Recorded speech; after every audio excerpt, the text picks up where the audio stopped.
All right. Good morning. I would like to call to order the December 7th, 2022 Technical Advisory Committee meeting. Staff, please call the roll so that we can confirm there is quorum. At this time, I am only asking those TAC members attending in person to respond by saying "here" when I call your name.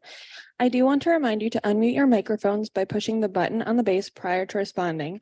Please note, due to the size of this committee, we are sharing microphones, one per table. Alternates, if you are attending on behalf of your TAC representative, please also state your name. For those attendees who are joining us online, we will admit you into the meeting in a moment. All righty, Jim Bell. Naresh Makavarapu. Here. Gary Dunmeyer. For the record, Gary is here. Jason Kaufman. Here. Penny Wilson.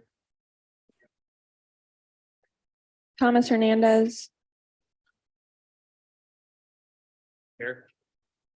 Roberto Treviso. Jamie Brown. Jamie is here for the record. Natalie Crowley. Here. Kim Glass Castro. Gary Sypek. Here. Brian Davis. Present. Yash Nagal. Here. Aaron Hoffman. Present. Terrence Bailey. Christopher Marsh. Joyce Kai. Lorraine Oh, thank you, Joyce. We'll admit you in just a minute. Lorraine Cargill is absent. Kim Delaney. Here. Michael Odell. Here. Thank you. John Paul O'Connor is present for the record. Alex Hansen. Here.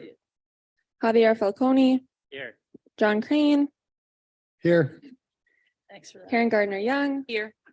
Thank you so much. Mo El Turk. Here. We do have a quorum, Mr. Chair. Thank you. Now moving to still item 1, regular agenda. Item B, modifications to the agenda. Staff, are there any modifications to the agenda? Yes, Mr. Chair. The following members are requesting TAC permission to participate remotely. All have joined us virtually. Jim Bell due to ongoing medical reasons, Joyce Kai due to ongoing staffing shortages at the school district, and Christopher Marsh. Okay, thank you. TAC members, are there any objections to allowing these members to participate remotely? Right, seeing none. Please note that the attendance in the minutes is approved. Yes, Mr. Chair. Thank you. We move to item C, motion to approve minutes. Chair, Okay. I had my card up for Oh, I'm item sorry. B, if I could add something to the agenda. Right, Can we add, with permission, a new item G, a discussion on the start time of this meeting? As you can see, most people were late. I'd like to entertain a conversation about maybe moving the start time to 9:30 or 10 a.m. If we could put that on the agenda, brief discussion and see how that may impact the operation of this organization. Mr. Chair, if you don't mind, I might suggest that we have that discussion during general member comments under item 1E. that's fair. Let's do that. Thank you. All right, then we're moving to item C, motion to approve minutes for October 4th, 2022 meeting. Are there any changes to the minutes? I make a motion to approve the minutes. Thank you. Motion by Alex. Do I have a second? Jamie? All right. All in favor, please say aye. Aye. Any opposed, say nay. All right, motion carries unanimously. Thank you. Go to item number D, general public comments and public comments on agenda items. Instructions on how to provide public comments, I believe, are provided are included in the agenda. Staff, are there any general comments that you received? There are no general public comments at this time. Thank you. Moving forward to item E, still under item 1, comments from the chair. Please, I think we have, sorry, Yeah, go ahead. Go ahead. Okay, as you witnessed, about a third of this committee was barely able to get here 9:05. For those who do have to travel, getting into the heart of West Palm by 9 a.m. and being in place is difficult, if not impossible. You're only one accident away from being 45 minutes late. I'd like for the body to entertain the concept of maybe moving the meeting, whether it be 9:30 or 10, out of peak traffic, trying to get into the heart of where we meet. It's no more complicated than that. I'm not sure if we have a specific process, what that means for other meetings that staff may have scheduled for today, the entire body and their schedule for today. I know personally, I booked till 12 because we've had 3-hour meetings before. So my schedule is for the whole year booked out until noon. I don't book anything until that time. I can't speak for everyone else, but I would like to have that conversation because if you're coming from afar, you have to leave early and you're only one accident away from not being able to get here. Sure. I think since you are basically moving that we add this to the agenda, we can ask for a second and vote on that. Is that correct, staff? I think that'll work that way. Yeah, I think earlier, what he was asking for earlier in the agenda, when you're setting the agenda for approval, that's when you would do it. But I think it's fine to add it now as well if you want to entertain that. Yep. And Mr. Bailey, do you have a specific time that you would like in the motion? Or perhaps No. you'd like more discussion from the No, committee? it was an epiphany when I almost got hit by a car out there. That if I wasn't running, I might have been able to stop at the stop sign. I would like for it to be a discussion of the body. Again, I'm not particular to 9:30 or 10. There may be individuals who have very good reasons why one would be preferable to the other. I would also like to hear staff's perspective. Again, we don't operate in a vacuum. So I wanted to have the discussion. Doesn't have to be decided today. We could put it on the agenda for the next meeting for a vote after a little conversation and due diligence. I just wanted to begin the conversation. I don't think that there's an issue for us not discussing it now and making a decision on it. Sure. So with this, staff, do you have any issues with this? Yeah, I can just give you some background on the process. Amanda, you can correct me if I have anything wrong here, but when it comes to our operating procedures, obviously you can provide your recommendations and then they'll be approved by the governing board in the end. So the final decision would be with them. And then the second part is our meeting today is also our Citizens Advisory Committee, and it meets at 1:30. So whatever time frame you choose, we still have staff here have to set up. So it's sort of a 1 hour per lunch in between that, and then they need time to set up, probably at least 30 minutes. So just factor that in when you're doing your considerations. So if we have, at max 2-hour meetings for you all, that would put you at, 9:30 would get you to 11:30 max, and that'd give you an hour lunch. So now you're at 12:30, that gives you an hour before the meeting. If you go to 10, we could probably still make it work, but it would be cutting the lunch, as long as you get done by noon, I think it would still potentially work as well. Amanda, do you see any problems with that? Okay. So 9:30 or 10 could theoretically work for us. Yeah, and I know that the governing board discussed this same issue before, I remember. And I don't remember what was the conclusion of that, but there were concerns about starting the meeting a little early and dealing with traffic for all members, making it down here in time. Good morning, everyone. Valerie Nielsen. Yes, it was discussed at the governing board to move it earlier to 8:30, but it was decided that 9 was the best time. As Andrew mentioned, because we want to finish these meetings by noon, sometimes they do run over 2 hours. The worst traffic hour is at 8 a.m. So we haven't had an issue having quorum or having people be on time. Sometimes a few people are a few minutes late, but we've always had it from 9 to 11 or 11:30. It does give that wiggle room, not only for staff to prepare for the next meeting and have a lunch break, but also to in case the meeting does run long. So our recommendation would be to keep it at 9. Thank you. Have heard the perspective of staff. I'm opening the floor for discussion by members. Any member wants to weigh in on this?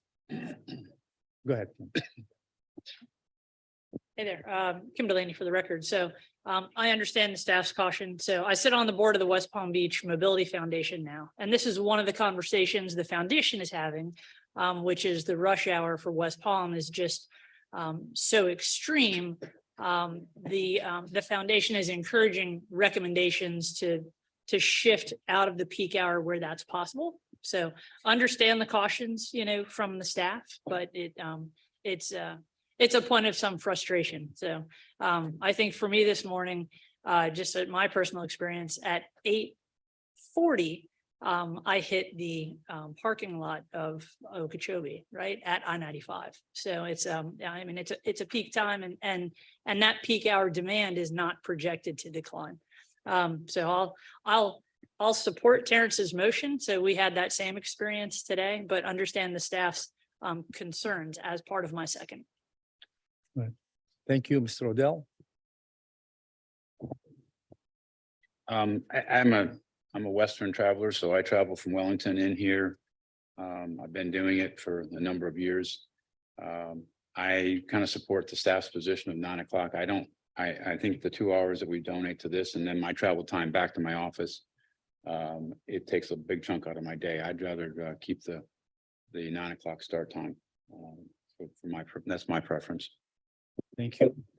Alex? So I work here in downtown West Palm Beach. So I have a somewhat different perspective from that standpoint. I still understand what Terrence and others are saying. My only comment would be if there's a choice between 9:30 and 10 a.m., I would suggest to do it at 9:30.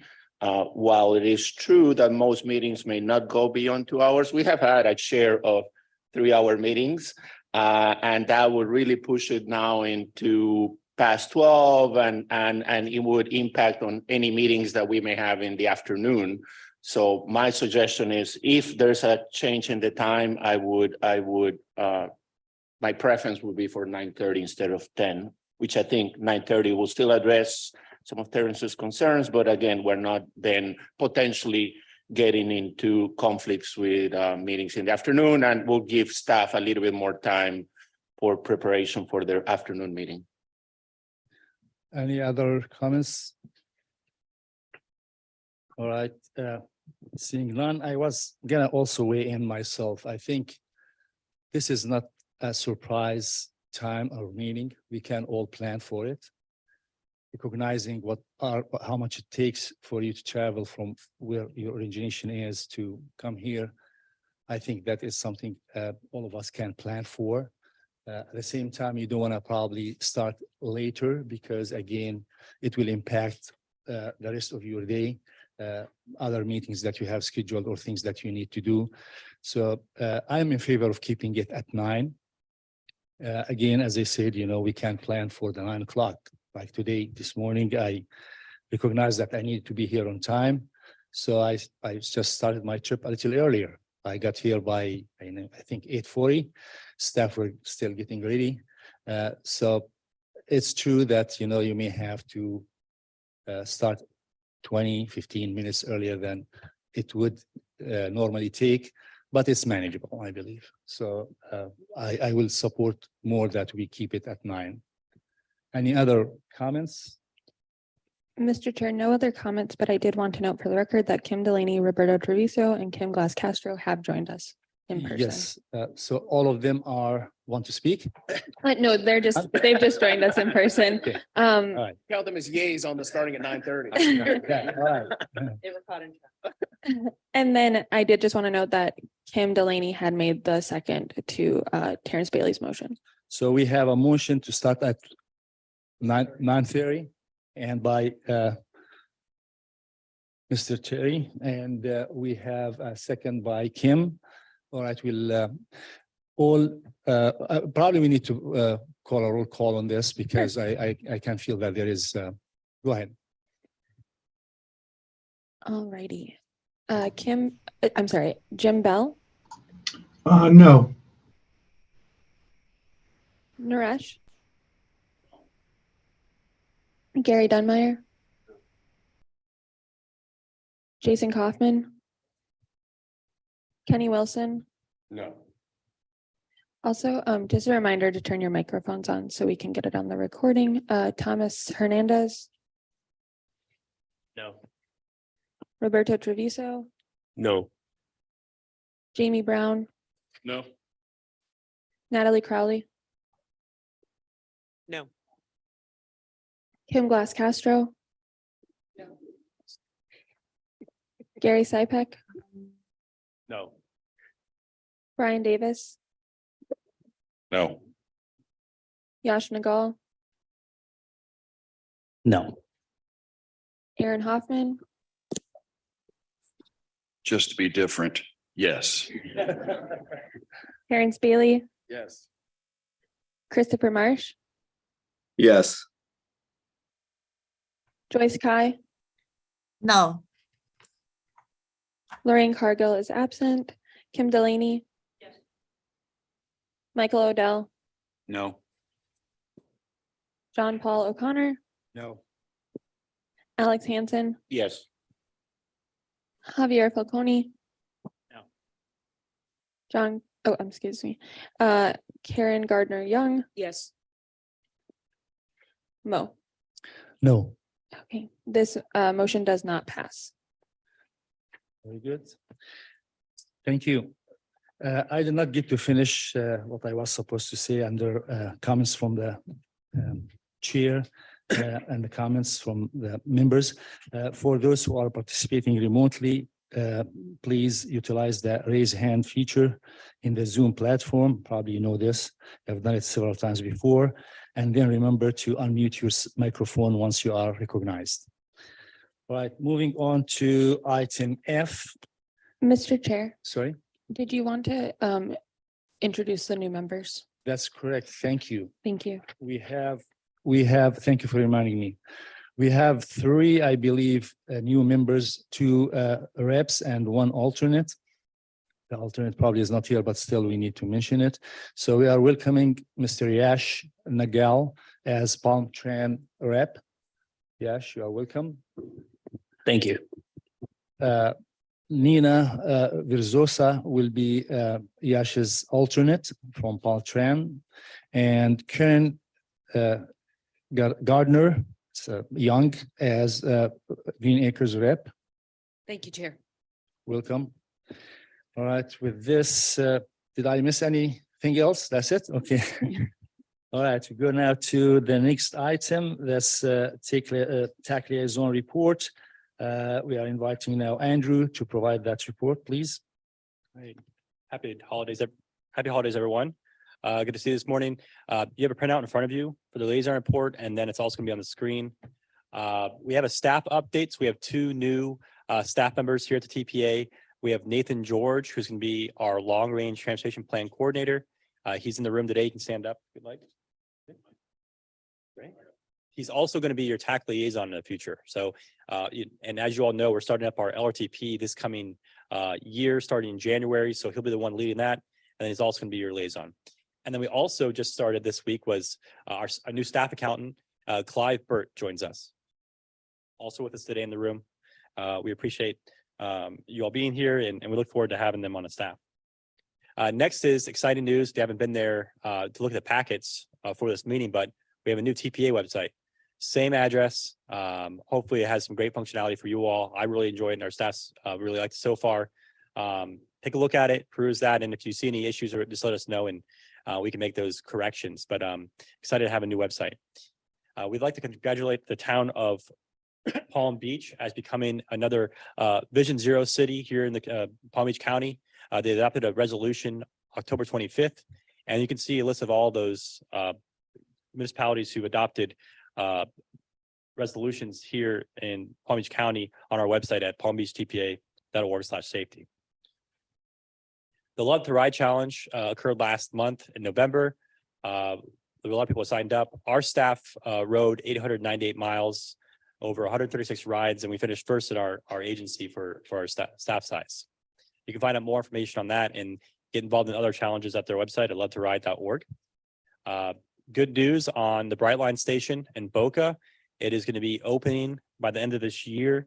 We're going to be having a joint TPA and Brightline tour. You can RSVP on our website at palmbeachtpa.org/tour Brightline. That's being held on January 27th. The Mothers Against Drunk Driving MAD holiday campaign is kicking off, looking to encourage you to create a transportation plan for celebrations involving alcohol. You can find out more information on their website at mad.org. There are Road to Zero community safety grants out there. And you can go onto the nsc.org website to find out more about that. They are due by January 26th. If you're looking to submit for a project this coming application cycle for the TPA grant programs, we do have pre-application meetings that are required to talk through that process and your ideas. This is your chance to meet with this TPA staff and AFDOT to go through it and clear up any holes you have. As mentioned, they are required. You can sign up for those at the Palm Beach website, palmbeachtpa.org/funding. And then the next one is a grant session that's being hosted by FDOT. They've been going throughout the state on these. This was actually postponed because of hurricanes, but there's going to be one on February 16th in Fort Lauderdale. This is going to be the District 4 one, and it's going to have more information on all the new federal grants. And so you can sign up on their website at fdot.gov. And then lastly, we have our bicycle friendly communities designations to the League of American Bicyclists. You can apply for that by February 15th. And then don't forget to register for the Safe Street Summit. That's going to be hosted in Hollywood, Florida this year. And that's going to occur February 2nd to 3rd. So you can register and nominate Complete Streets champions at safestreetsummit.org. Thank you. Staff, do we have any public comments on this item? Not at this time, Mr. Chair. Thank you. Members of the committee? Go ahead, Mike. The pre-application meetings that are having with staff and DOT, are those virtual or in person? You can have either one. Either one? Okay. Yep, there's opportunities for both. Thank you. Any other returns? No, okay. All right, very good. Moving on to the item number 2, action items. All right, we are now into a motion to elect officers for the 2023 calendar year. Pursuant to section 4(3)(b) of the TPA's operating procedures, the officers shall be elected annually at the last regularly scheduled meeting of the calendar year. The newly elected officers shall take office at the first regularly scheduled meeting of the following calendar year. Staff, are there any public comments on this item? Not at this time, Mr. Chair. Thank you. Do any committee members have any comments on this item? Thank you.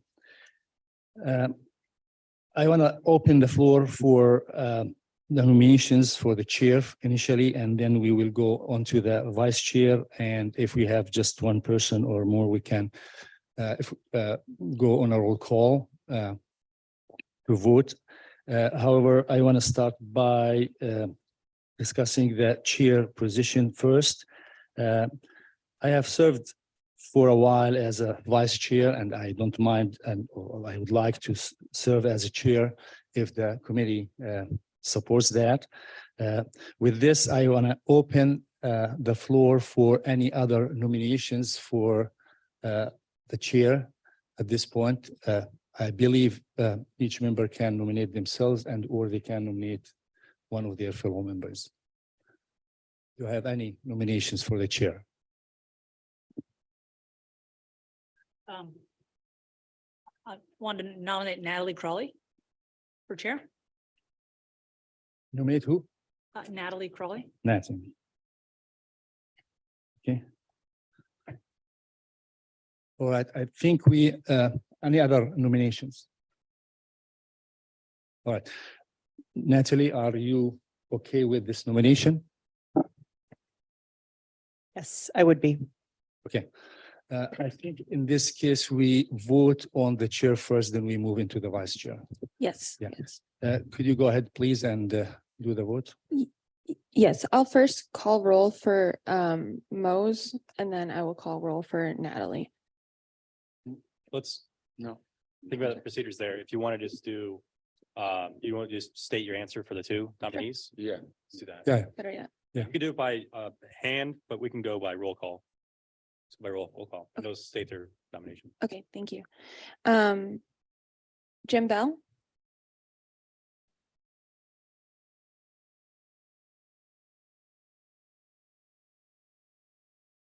Jim, are you able to unmute and state your vote?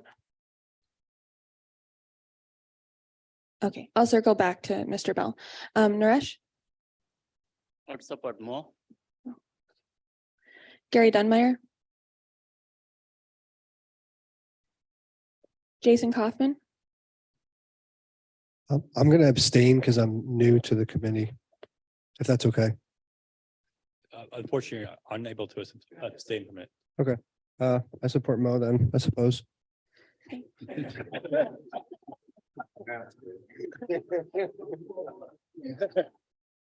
Thank Kenny you. Wilson, Natalie. Thomas Hernandez,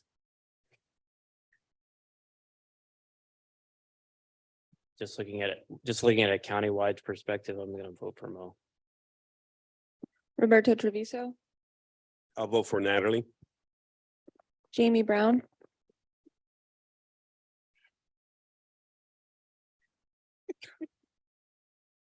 I'll vote Mo. Natalie, Mo. I'll vote for me. Kim Glass Castro, Natalie. Gary Sypek, Mo. Brian Davis, I'll vote for Mo. Josh, Natalie. Aaron Hoffman, Natalie. Terrence Bailey, Mo. Christopher Marsh, Mo. Joyce Kai, Mo. Lorraine Cargill is absent, I'm sorry. Kim Delaney, Natalie. Michael Odell, Natalie. John Paul O'Connor.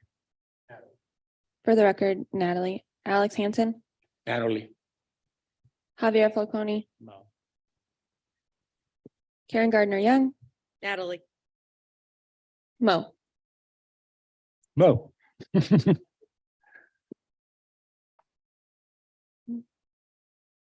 well. This is Jim Bell. I was kicked off temporarily. I'm back. Thank you, Jim. Are you able to state your vote for Yes, I Natalie vote for or Natalie. Natalie? Okay. Well, you can retally, but I have 12-12, so. What the next procedure is in that? We need to run on. No, my count was 13 to 11. Just give us one moment to find our next. Sure, sure, no problem.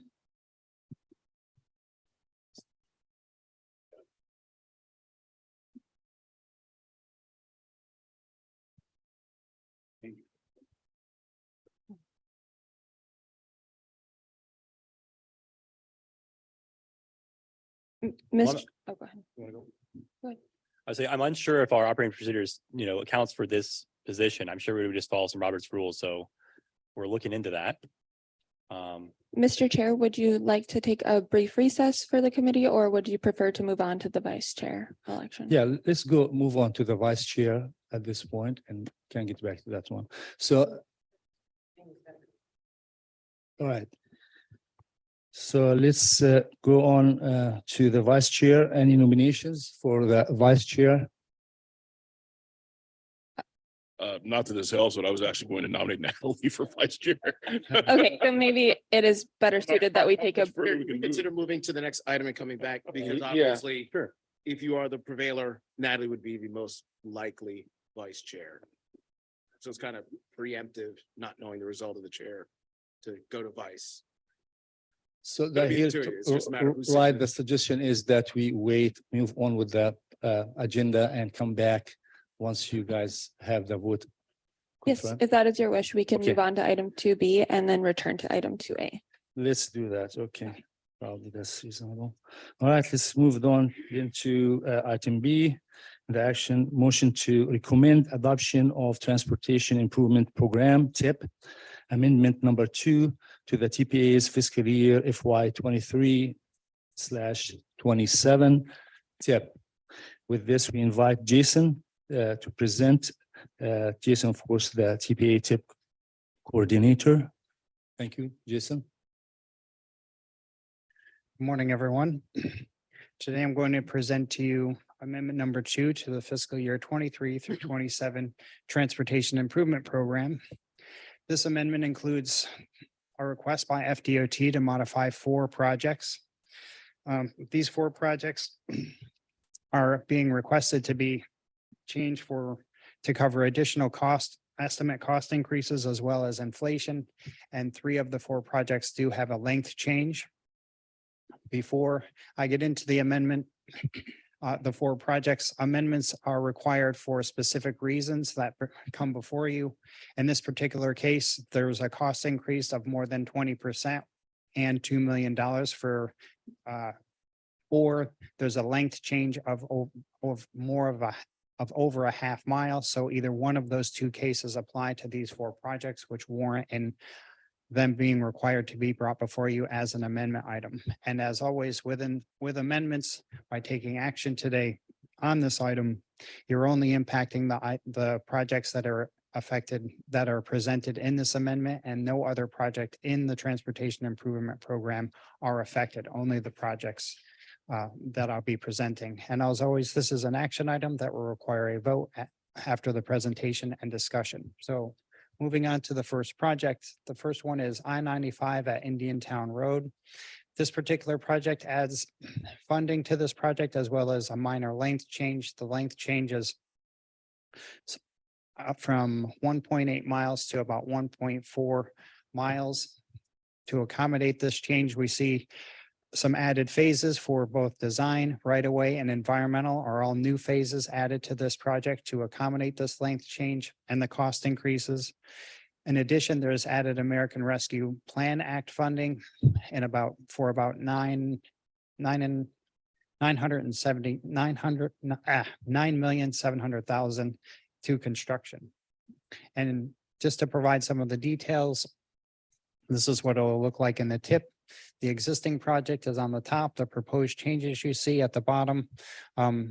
Just to mention as well, there's an increase in the local funds as well as the additional phases that you see here for right-of-way, design, and environmental. The second project and these next 3 projects are all resurfacing projects. I wanted to mention that as well. So the first one is State Route 80 from US 27 to east of Glades Glen Road. This project is out in the Belle Glade area.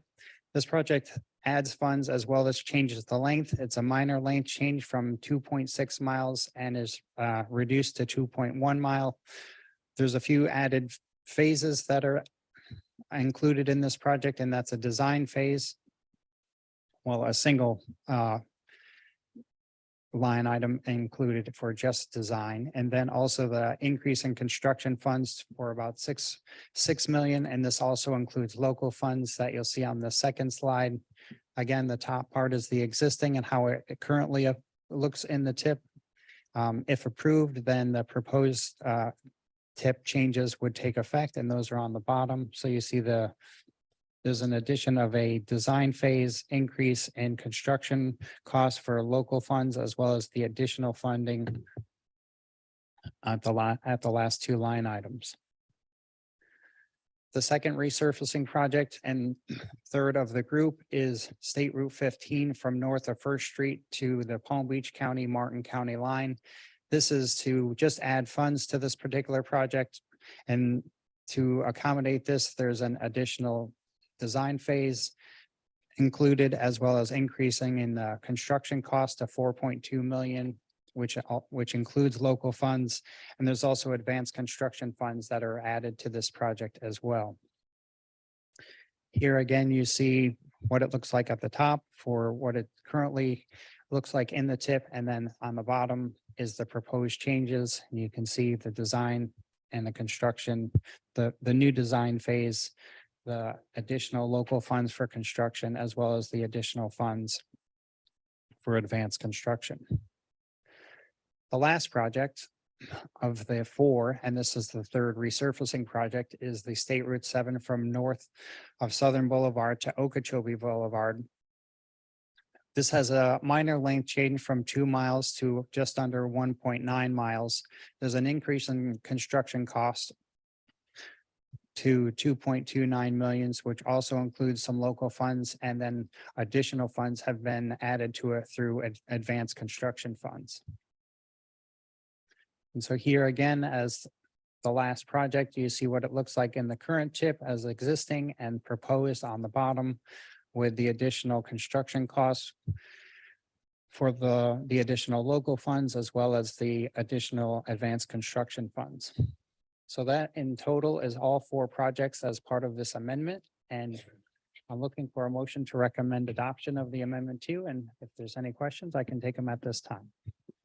Thank you, Jason. Staff, are there any public comments on this item? Not at this time. Thank you. Committee members, any comments on this item? Alex? I think. Okay, just a general comment, which actually applies to this item as well as the next one. We have a number of codes and acronyms in there.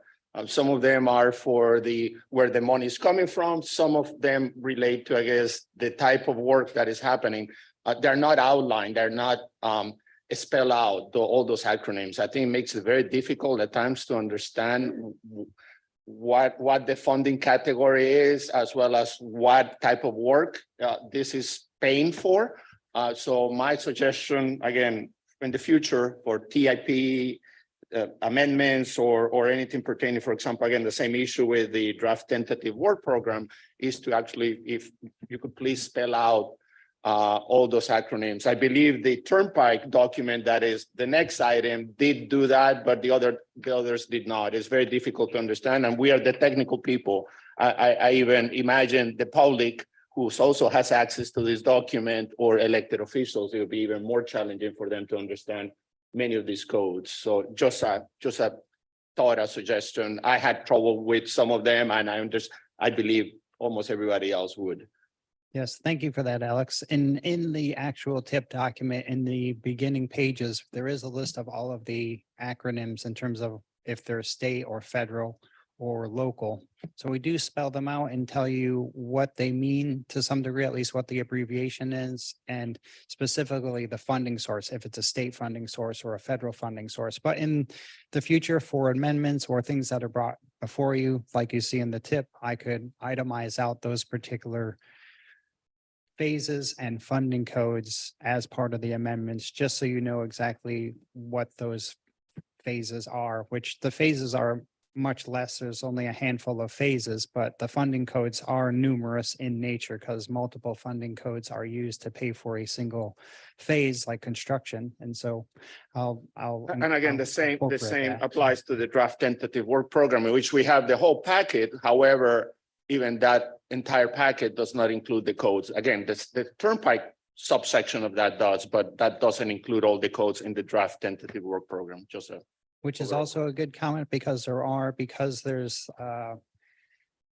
this new federal, the federal bill, there is new funding codes for new funding that has been received by the FDOT. So there are actually new funding amounts with new funding codes that have been incorporated to pay for construction and other phases throughout. So the point is well taken. Good, thank you. Tom? So my question is related to the first project on our agenda that's listed there, and that which is the I-95 Indiantown Road northbound off ramp. My question is whether or not that amount that generally that project was supposed to be roughly around 8 million, and it jumped up to 16 that I was aware of, and then I'm looking at this and seeing 18. I'm just curious whether or not that covers the additional local funding portion that the town is supposed to put towards that. Reason being is because the town had budgeted for those. I'm very familiar with it because I'm the one that coordinates with the FDOT, and that funding amount went from 1.4 to 4 recently. So For the local funds. local funds. Yes. And that is a large amount for the town to be able to take. And FY 24, which is next year, we're actually going into the red. So that's a little bit of a concerning situation because we have a lot of large projects that are taking place. So whether or not the town's portion was going to be picked up by the ARPA or whether or not that is something that I'm working with the PM. We've asked those questions, but trying to determine what essentially the town would be signing on to. For that. Yes, and we did speak to FDOT about that earlier this morning, and they are going to coordinate with you and the project manager to find out, look at the scope of the project, look at what the local funds would apply towards in the total of the project. There's a lot of facets to the project. There's a couple of different auxiliary lanes, and so if there comes to not being able to cover the funds through the local funds, there might be a way, they might trim the project down. There might be some alterations to either one of the auxiliary lanes or just adjust the scope to accommodate the costs that are available to construct the project. But they're going to continue to work with the city and the project manager from FDOT to find the best way forward to keep the entire scope intact as much as possible to accommodate the rising costs, because it is understandable to go from multiple millions in an immediate construction year. It's not a few years out, so you can't program it and save up for it, or at least anticipate it. It's coming up right away. And so to come up with that amount of money in that short amount of time is understandable to have those concerns. And so I think DOT is looking into that, and they're going to work closely with you to find a way. And whether it's finding the money or altering the scope of the project, one of the two will happen in order to, move the project forward. All right, I appreciate that. We budgeted for the 1.4 and all the way up to 8 for escalation. It's just the little bit larger jump is what we were not prepared for. So. Understood.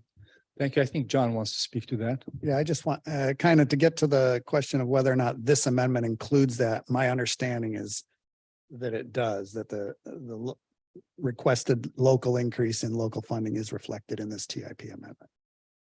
Yes. So if for some reason that changes in the future, based on our coordination, right, we would may have to come back for another amendment, or it could be a modification depending on the threshold limit. And also thinking about not just in this capacity, but also my official capacity with the town, I only have the obligation to obligate the town up to $10,000. This is far beyond $10,000. Okay. I'm just trying to be careful too about, saying that, yes, I sign on for it versus like the. Good. Thank you. Naresh?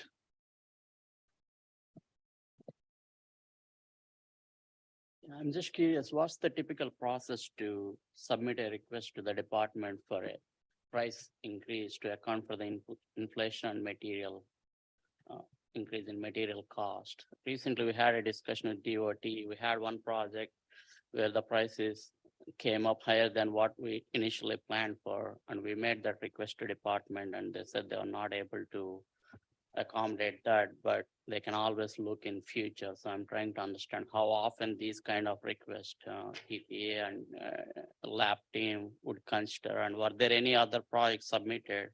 And I see 4 in the list. So how would you prioritize and consider those requests for additional funding? Well, it depends on the nature of the project. If it was a grant project, like through local initiatives or transportation alternatives, sometimes there's dedicated funding sources for specific grant programs, like take transportation alternatives. They have specific funding that they use as opposed to local initiatives. That's SU funds. And then there's the bigger list of projects for FDOT. So when the project costs do increase, I think what I've learned that FDOT does accommodate and anticipate those cost increases, but the increases have been significant across the board throughout all FDOT projects, including our grant program, our grant projects. And so we do the best we can with the additional funding that we're receiving, which is kind of grateful that there is federal funding that is given to the district, that they're now spreading over spreading over all of their projects in addition to our grant projects.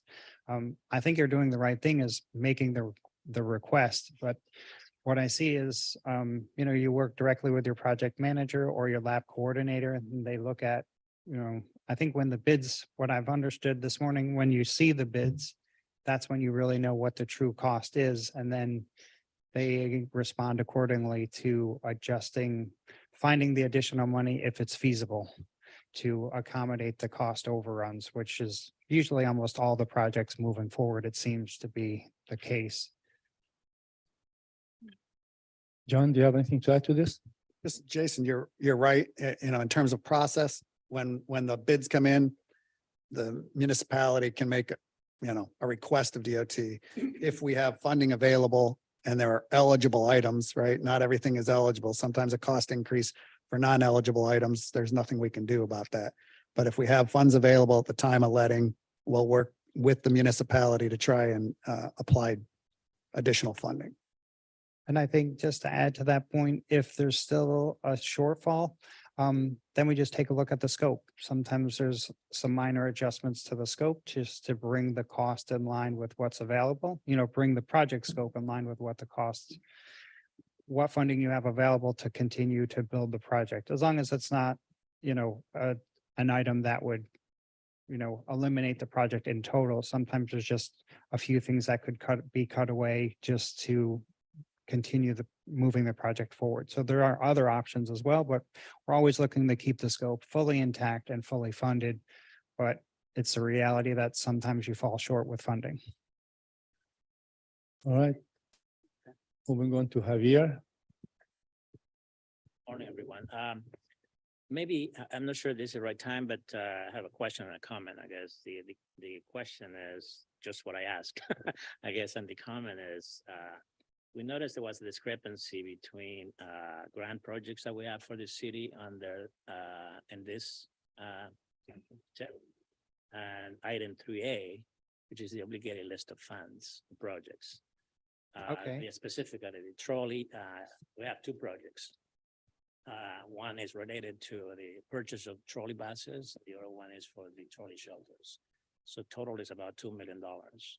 So when you go to the obligated projects, there are 4 projects there. And then there are not only these 2 with different dollar amounts, Yes. but there are 2 additional ones with completely different amounts. So we just. So wanted we'll get to clarification on that. yeah. So we'll get to the obligation report and the informational items and then bring that point up.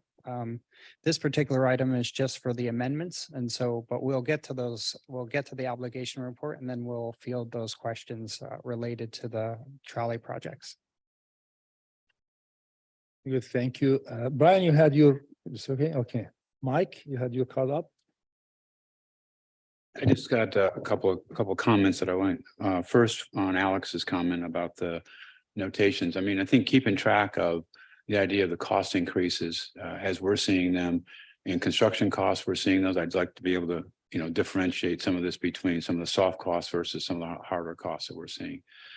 So Alex's comment about getting a little bit clearer on the line items would be helpful for us as well. The second part is the comment about the grants. I've been harping on this since we've got 2 major projects in the village coming up, TAP and Ally grants that are coming through, and I'm real concerned about the dollars. And I'm hoping that we can make things work. But these were projects that were put together now 3 years ago. And so there's been significant increases in costs. And we've got an LI that's coming in too. We've agreed with DOT to move it up a year, which is great for us because we want to see the projects complete. But the dollars are really kind of scary as they're coming forward. And I'm hoping that we can receive some assistance from FDOT and the TPA regarding these additional costs. Thank you. Sure. Very good. Do we have anybody online? There are no comments online, but Vicky Gatanis has joined us online virtually. Lorraine Cargill, her representative, was absent, as well as Vicky, due to a conference or a separate meeting that was keeping them from being here in person. If you would like, we can allow her to join the meeting now, or if you'd prefer to do the vote on 2B first, we can do that. On this item, right? Okay, we can do it now. Okay, Yeah. allow her to join so she can vote on this item. Yeah. Perfect, okay. Vicky is online, so as long as you ask the committee that she has permission to join virtually. Yeah. Go ahead. So you can just ask the committee for permission to allow her to join virtually. All right. Do I have any objection to her joining virtually? Well, she's allowed. Thank you. All right. And there are no further comments on this item. Then no comments? No comments. Okay, good. All right, then I need a motion to recommend adoption of Transportation Improvement Program Amendment Number 2 to the TPA's fiscal year FY 23/27. Do I have a motion? So moved. Brian? Second, I'll second that. Mike? All right. All in favor, say aye. Aye. Aye. Any opposed, say nay. Okay, motion carries unanimously. Let's move on to next item. Are we good with the? Would you vote like on to, that? yes, Yeah. if you would like to. Let's return go to back. Okay, go 2A. ahead. That's, we are going back to item number 2A. So essentially, when there is a tie, we were able to connect with our lawyer. And what happens when there is a tie is that we vote again and we continue to vote until the tie is broken. That being said, we do have another member who has been able to join us virtually online. So she may be quote unquote a tiebreaker. Go ahead. If you'd like. Pressure. If you would like, Mr. Chair, I will call a roll call vote. Yes, sure. Okay. And the same as before, you can say which person you're voting for, either Mo or Natalie. Jim Bell, Natalie. Naresh, Mo. Gary Dunmeyer, Jason Kaufman, Mo. Kenny Wilson, Natalie. Thomas Hernandez, Mo. Roberto Treviso, Natalie. Jamie Brown, Mo. Natalie Crowley, Natalie. Kim Glass Castro, Natalie. Gary Sypek, Mo. Brian Davis, Mo. Yash Nagal, Natalie. Aaron Hoffman, Natalie. Terrence Bailey, Mo. Christopher Marsh, Mo. Joyce Kai, Mo. Vicky Gatanis. Oh.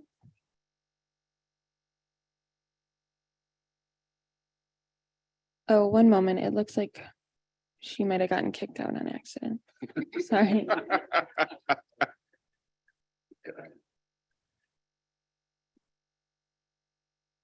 I make a motion, we go to Mortal Kombat after this round. Vicky, are you able to unmute yourself?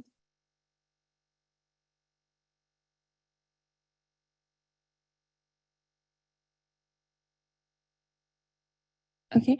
Oh, Vicky, are you able to unmute yourself?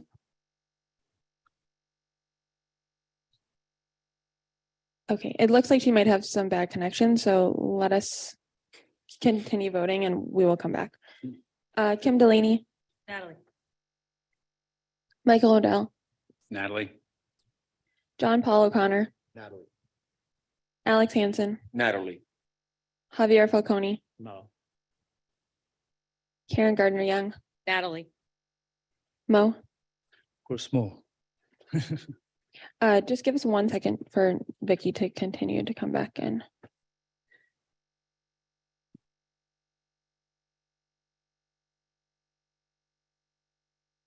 Vicky, it looks like you're unmuted, so you should be able to speak. You might need to check your audio connection. In the bottom left-hand corner, there's an option to join audio. And you might just need to double check what setting you have for your speaker.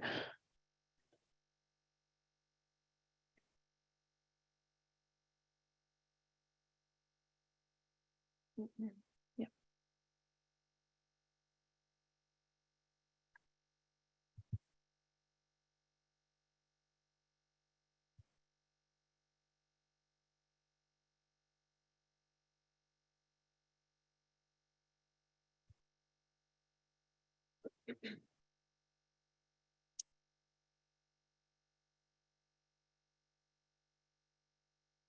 Vicky, I'm gonna send you an email in just a moment regarding how you could call in to join us virtually. Just give me one moment to be able to send that email to you.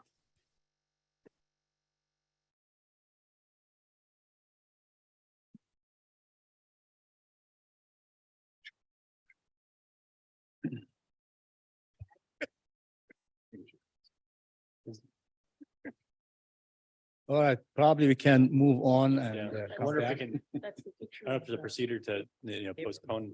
You're already this far in the vote, so I don't know if we do a whole revote in the end. I guess we'll get that in the future, but we can move on probably and come back to it then. Yeah, let's move on to C. We can move on and when she gets back to us, Oh, she's. or we just flip a coin. After a while, one of you are bound to leave as well, so then we'll be on odd numbers again. Is that, yeah, Survivor. right?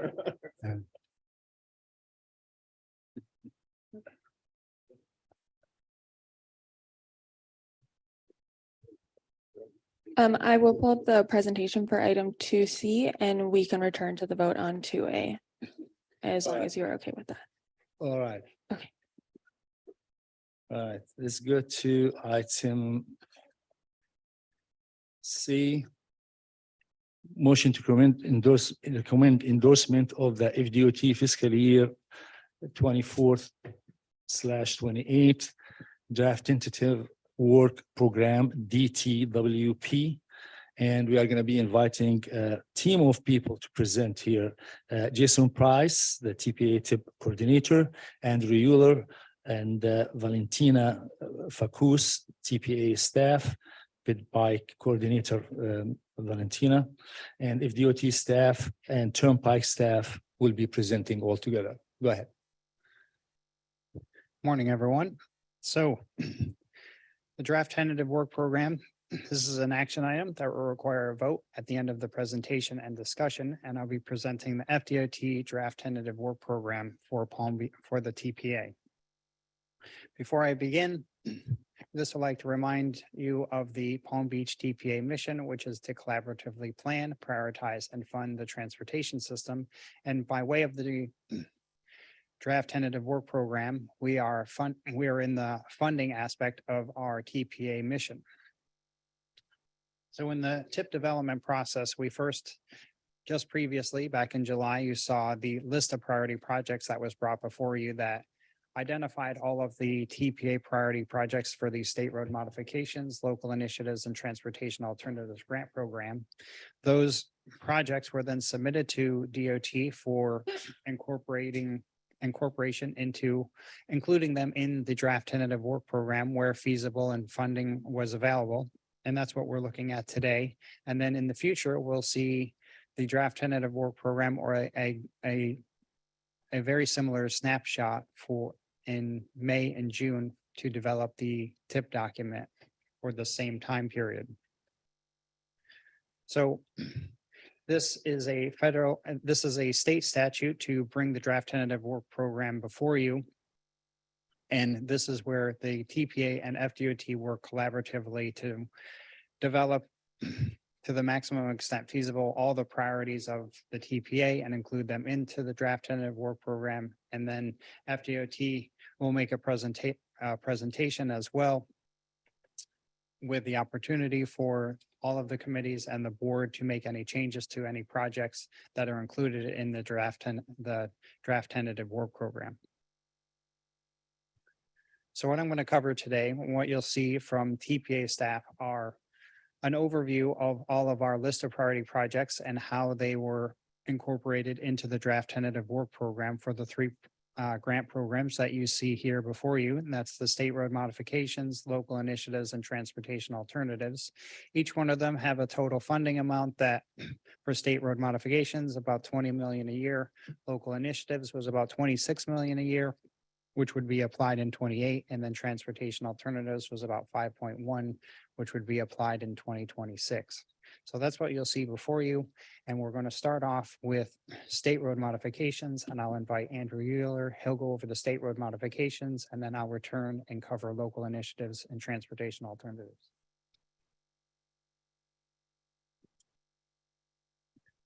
Morning again. So I'll be going through the state road modifications. I'm really only providing highlights of significant changes. And then other ones we want to provide a status update for. The full backup has that summary of all the state road modifications, the local initiatives, and the transportation alternatives. So this first program, as Jason mentioned, this is our money that we put towards state roadway projects, priorities on those facilities. We typically are looking for a 5-year target around $100 million. Now that does vary, not just within a 5-year span, but even a larger period of that. We want to see around $100 million, so around 20 million a year on average. But there are large cost projects, so that will fluctuate over time. Right now, what you're seeing in programmed for the TPA priorities for state road modifications is just $63 million from those funding sources, specifically that we have targeted for this program. And then there's an additional $77 million in surface transportation funds that we typically use for local initiatives that is going towards the priorities of state road modifications. And I'll talk about that in a little bit more detail. But this includes the State Road 80 lighting, which is a large chunk, Atlantic Avenue widening, and then now also the State Road 7 extension.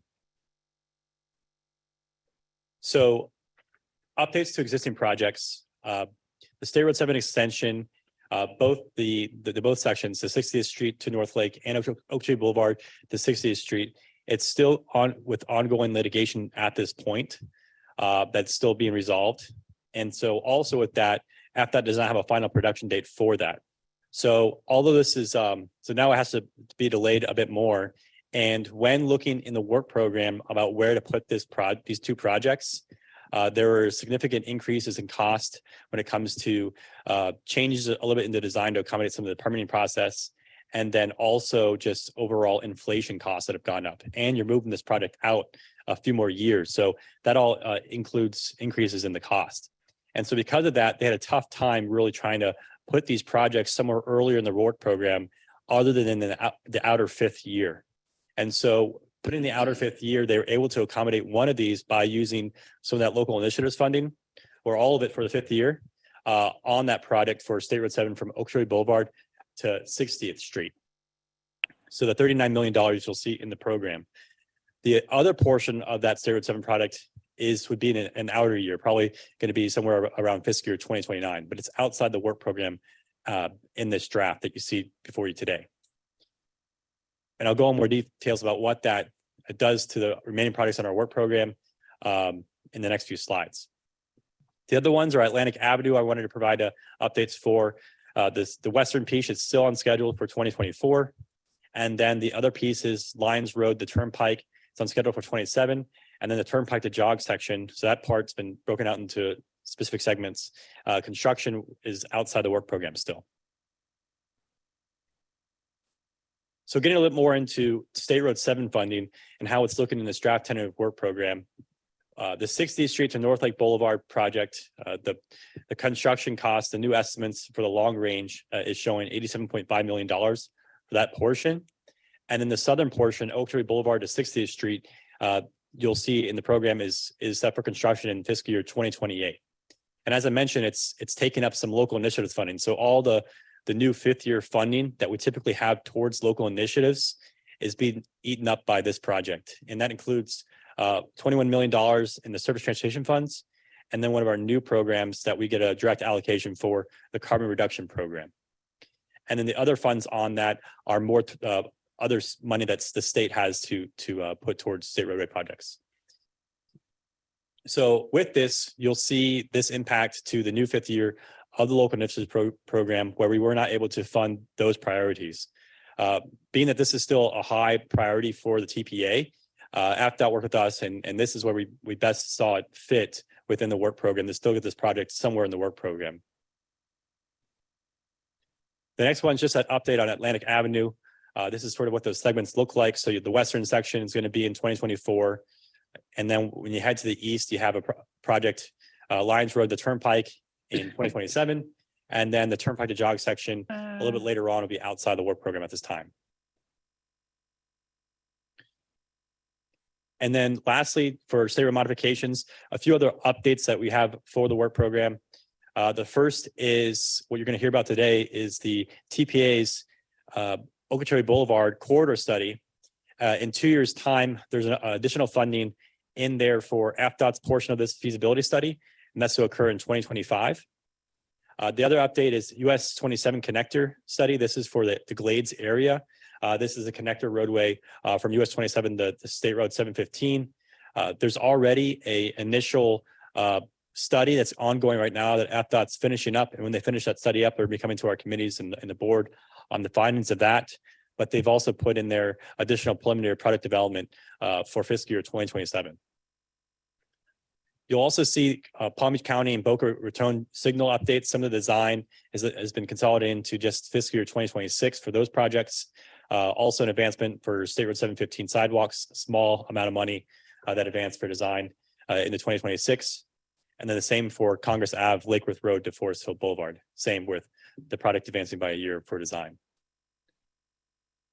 And then lastly, on this portion, I wanted to provide another update for other products that we saw in the work program. One being the extension of a new roadway for Flavor Picked Road occurring in 2028. That's from Lions Road to Hagen Ranch. The majority of this one is, I believe, county funding, but there is some additional funding on there for that project. And then you'll see multiple new resurfacing jobs in the program. Most of these are construction for fiscal year 27, so design will be in 25. And this is our opportunity to work with the communities, also provide TPA input into these projects to see if there's anything else we can do for these scopes before they go into design to accommodate in that resurfacing job. And so you'll see those projects listed here.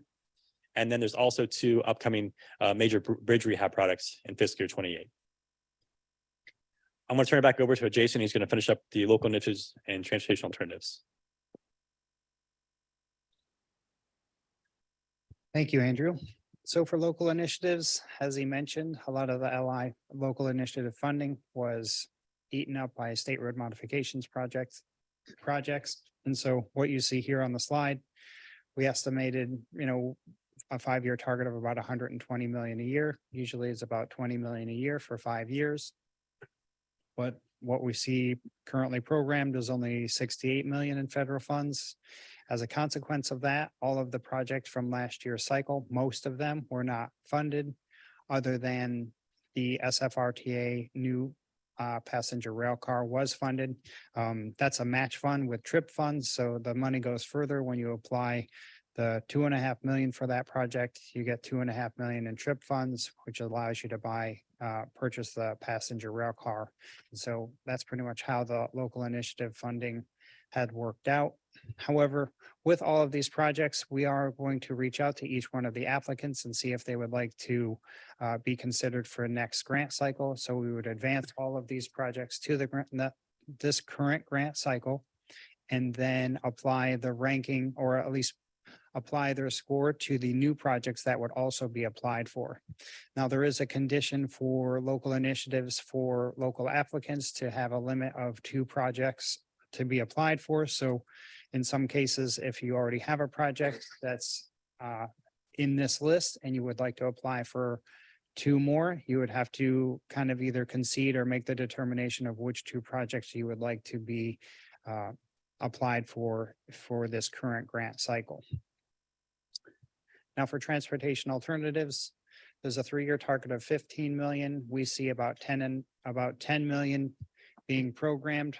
However, in this for transportation alternatives and these specific funding sources, they were not affected by state road modifications or local initiatives because it's a different funding source. So those funding sources remain intact.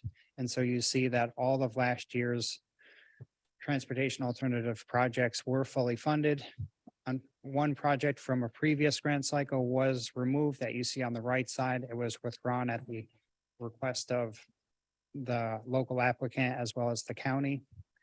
The difference between the 15 million that we see as a target and the difference between what is actually programmed, there's about $5 million missing.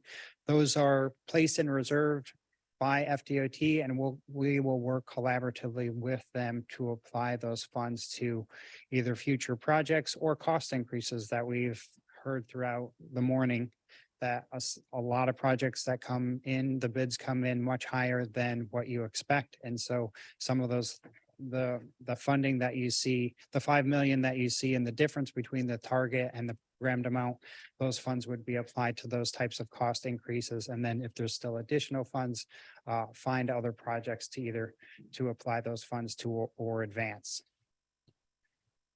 And so with that, I'm going to invite FDOT up. They're going to do their part in their presentation, and then that will be followed by Turnpike.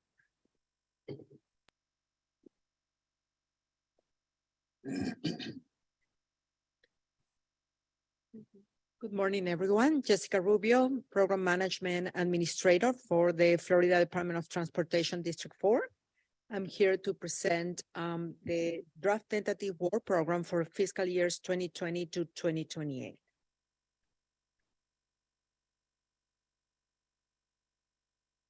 Okay, very good. So I'm here to report that the District 4 work program is stable. We did receive additional allocations from the Infrastructure Investment and Jobs Act. As part of our normal process, we maintain construction and right-of-way estimates on an annual basis. And we have heard this several times during in this morning, where it has been reported that project costs significantly increased with respect of last year. And these project costs were not only on construction, but also on right-of-way. Our goal is to maintain projects that were committed in the common 4 years related to safety, preservation, and maintenance. And new phases are generally added in the 5th year. So this is a little bit of an overview of the process we go through to be able to come here and present you with projects every year. So from July through October, we prepare the draft tentative work program in coordination with MPOs, TPAs, and counties. We balance the draft tentative work program to the allocations we received. From November through December, we present to Broward, Palm Beach, Martin, St. Lucie, Indian River County's technical advisory committees, and also MPO, TPO, and TPA boards. In December, we conduct a public hearing. This year, the public hearing is scheduled for December 13, it's next Tuesday, at 6:30 p.m. in the District 4 headquarters. From January through February, FDOT Central Office compiled the district's work programs, and they create the statewide preliminary tentative work program and submit it to the governor, the legislature, the Florida Transportation Commission, and the Department of Economic Opportunity. In March, the FTC holds a statewide public hearing on the preliminary tentative work program, and by July 1st, after the budget is approved by the state legislature and the governor, the 5-year work program is adopted by the FDOT State Secretary. So I'm gonna pass it on to Sabrina Aubrey. She's gonna talk to you about some projects. Good morning, Sabrina Aubrey. I'm the Program and Administration Engineer for FDOT District 4. So actually, Andrew and Jason highlighted a lot of your priorities. So I'm going to go ahead and kind of skip through these to not repeat. But so hold on. One thing I want to highlight here is the SFRTA rolling stock. There are several projects in the work program, and SFRTA also applied for TRIP funds to match with the SU funds. So we have about 7.5 million of SU funds and 5 million of TRIP funds to help with the SFRTA rolling stock. So I just wanted to highlight that on the localized initiative program. And we were able to advance one of them into fiscal year 26. So that was good news there. Transportation alternatives. And then, like Jason mentioned, we were able to fund a lot of your transportation alternatives in fiscal year 26. So here I want to highlight some of the resurfacing that we're doing within Palm Beach County. We have about 8 new resurfacing projects that we programmed this cycle. In fiscal year 27, we have a total of 62 lane miles. Design will be starting in fiscal year 24. So that's next fiscal year for us. So as Jason mentioned, these are assigned to project managers, and they'll be reaching out to the municipalities to ensure that we're working with you all and if there's additional scope that the locals want to coordinate with the department, this would be an opportunity now to be looking at those. Construction is funded in fiscal year 27. One other resurfacing project that we have, it's on State Road 710 Beeline Highway. That is a concrete resurfacing project. So that is in fiscal year 28. That is coordinated on a statewide level on concrete resurfacing projects that we have statewide. So also some additional projects that we have that were added into the work program, I-95 at Linton Boulevard interchange for some operational improvements. I want to highlight also the county applied for SIGP funds, our county initiative grant program for Flavor Pick, which was highlighted. Also, that's for construction in fiscal year 28. And then jog road improvements. And I believe that's for a westbound to southbound additional turn lane. And that's something that the department had looked at for operational improvement at that intersection. So that was funded for design in fiscal year 24 with construction in 27. There's not any right of way anticipated for that project. And then we have a few bridge rehabilitation projects that were added into our work program at Indiantown Road and at Ocean Boulevard Bridge over the Boca Inlet. So that's just a highlight overview. We also want to highlight that we have a public hearing on December 13th. That's next Tuesday at 6:30. It's going to be held in person or online. So at our district headquarters in our auditorium, or you can register online and attend virtually. And with that, Jessica and I are available for any questions. Thank you. Staff, are there any public comments on this item? Not at this time, Mr. Chair. And then we also have the Turnpike with us today. If I believe they also have a presentation if they'd like to provide it, and then we can take questions about anything. Sure, yes. Discussed. Thank you, Andrew. Victoria Williams. I'm Turnpike's liaison administrator, and I have James Brown here with me today. He's the TPA's liaison from the Turnpike. And so he'll be able to help out in meetings in the future, coming to your meetings and attending. So first slide talks about our facility. Make sure I press this correctly. Go forward. Thank you. I have an error message. Okay. Thank you. Take a look at our system. There's over 500 miles in the Turnpike, and there are many names that are shown there. Some of them are owned by FDOT, some are just operated. Other toll agencies own some of these roadways. The little under development asterisk of the extra 48 miles is up near Jacksonville, First Coast Expressway. And the Turnpike has in your county, a small highlight down at the bottom, Main Line, State Road 91. As you know, we really haven't touched most of the Main Line since it was built in 1957, but the Turnpike itself, did it again. But the Turnpike itself, I think that'll go forward or backwards. There we are. The Turnpike's red box shows your vicinity here in Palm Beach County, a very large county where the Turnpike is funding $1.35 billion in improvements over the next 5 years, plus another 12 million in some jobs that we're doing that are coming up without construction funding, but we're looking at them for PD&E and PE design stages. We'll give you all the details on that. First of all, our limited access facilities run in 19 different counties. We're also, as you see, a member of FDOT's main vision, as well as our mission. And we also, as an enterprise, were created by the legislature 20 years ago. It's our 20-year anniversary. And over those 20 years, our vision and mission have been to create a network, a safe transportation network with value to our customers, protecting our investors, and managing the affairs in a business-like manner. Yes. The growing transportation needs over the 20 years. We wanted to highlight that for you. Florida's population has grown 31%, and the amount of registered vehicles, 37%. Mind you, that includes commercial, and we're getting a lot more deliveries these days with the trucks on the road, sending things to our homes and businesses. The vehicle miles traveled in the 20 years has increased over our whole facility 80%.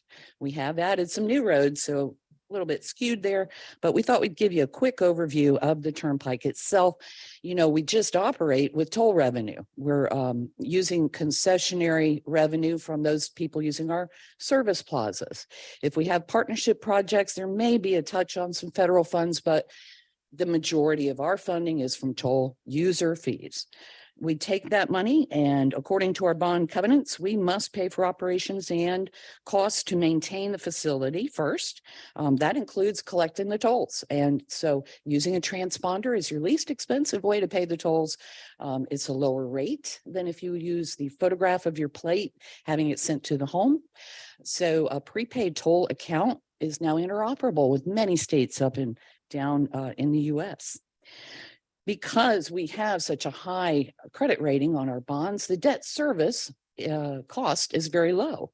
So we'd like to highlight that as well as a feature of Florida's Turnpike. We've benefited from some of those low borrowing costs, actually around the lowest in the nation. We then invest revenue into renewal and replacement. We resurface, we make sure that the lines are bright and shiny on the roadway so that electric vehicles can see them and our new connected vehicles can react to them. Finally, then we get to look at the money and pay for capital improvements like widenings and interchanges. Okay. This is how we prioritize. We look at the stakeholder input, always. We prioritize based on the type of project. Resurfacing and renewals, we look at the lane miles, we make sure they're safe, look at the condition of the pavement. The operations and tolls funding, we look system-wide. You saw the map, over 500 miles.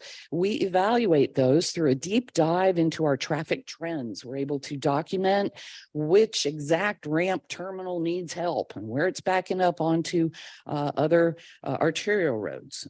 This is why we look at stakeholder input. We get locals' opinions about what areas of our turnpike need enhancement. And then we look at our capacity. Widening interchanges, such as the opportunity we see in Palm Beach County at Hypoluxo Road. And then we look also at environmental and economic feasibility. There are times when some entities will come to us, developers, cities, counties, and ask for partnership projects. For instance, the connector down at Southwest 10th Street, Sawgrass. This stakeholder input, again, is huge for us. So that's the type of process that we follow to prioritize. We want to make sure it's economically feasible as well. These next two slides, this slide and the next, start at the top of the county with a map depicting where we have put major project funding. So you see these various widenings. We have approximately we have detailed out in these, I think there's 8 projects, several of them being the widenings that you see here. The years of funding, the funds are staggered pretty evenly across the 5 years. We're looking at enhancements that include some of our interchanges because of our need to widen the facility. Generally speaking, you'll see from our Broward County line north to Lake Worth Road, where we've done a lot of work lately. That pretty much we want to go to 10 lanes. That's our goal there. Looking at widening to 8 lanes north of Lake Worth Road. So that gives you kind of an overview. Again, some of these widenings will require movement of bridges, and we're trying to enhance and be sure that we include complete street treatment at all interchanges. So we have identified exactly where they are. We have some more details in our project summaries. And if you, I believe we've sent it out in the agenda, correct? Thank you, Amanda. And they, page 9 starts the summary of all of the projects, goes through to page 13, and then we have maps at the end, similar to what you see on the screen, that elaborate further geographically what our projects are. in your county. For instance, Palm Beach County is pretty crowded on the map. So we're happy to work with locals on any of these initiatives as we go forward. Going to go to the next slide, and this is where we talk about our West Palm Beach Service Plaza. We have a lot of improvement need there. We're adding passenger vehicle and truck parking, as well as tandem. We're looking at reconfiguring the way that the exit ramps come in and out. We're looking at adding a little extra transportation system management and operations, TSM&O, effort to provide an auxiliary lane for Lake Worth Road going north past the Service Plaza because there's a lot of congestion there. So we want to manage it in a safe way.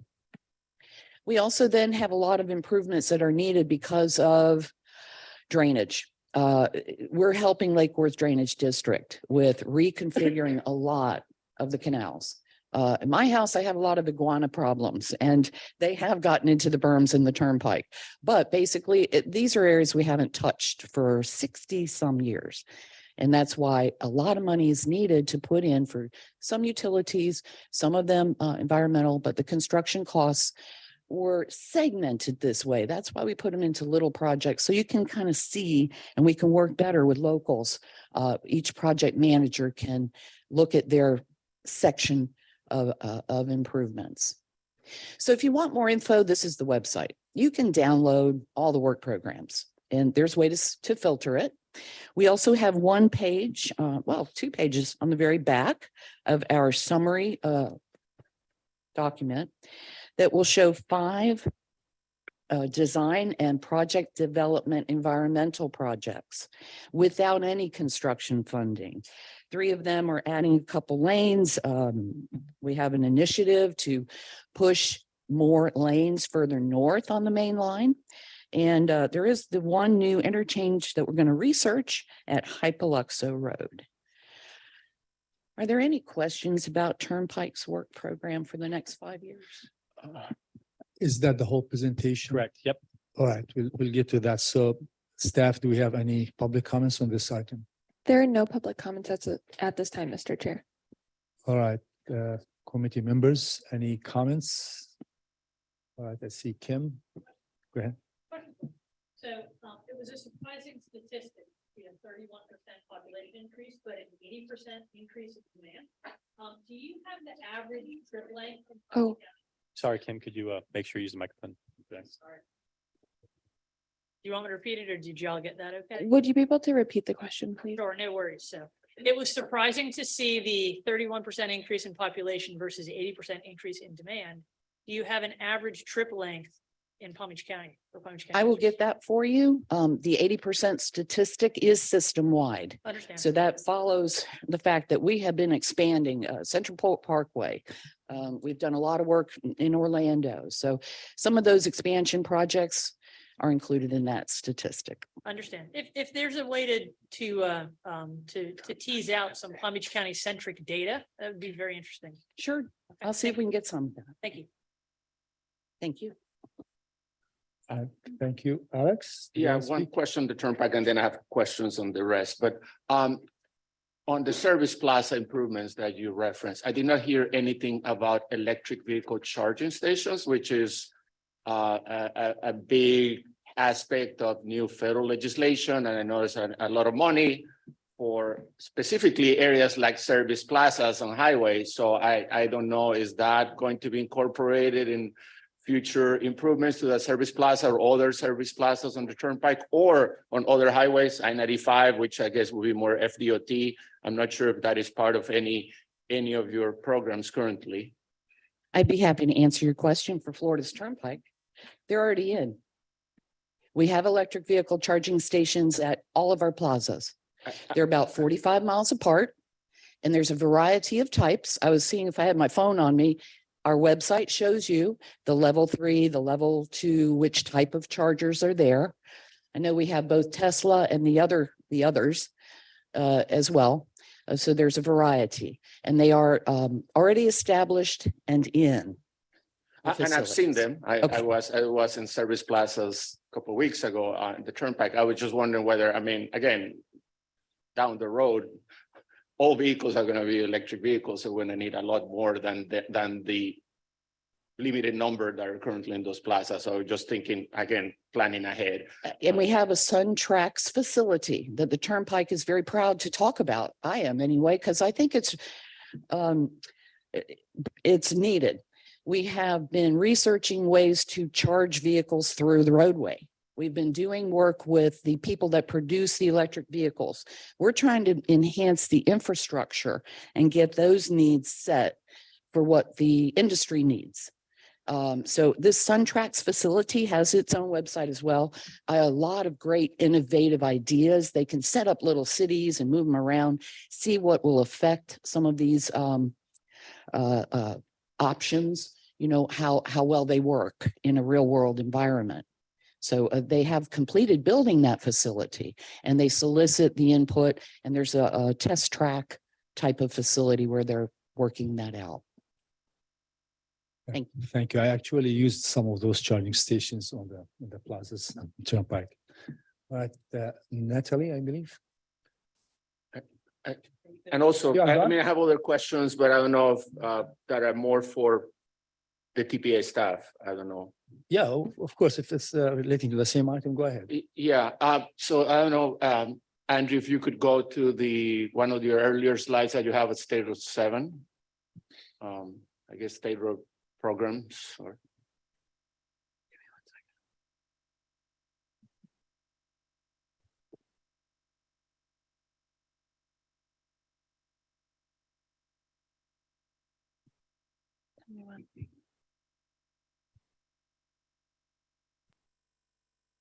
Right there.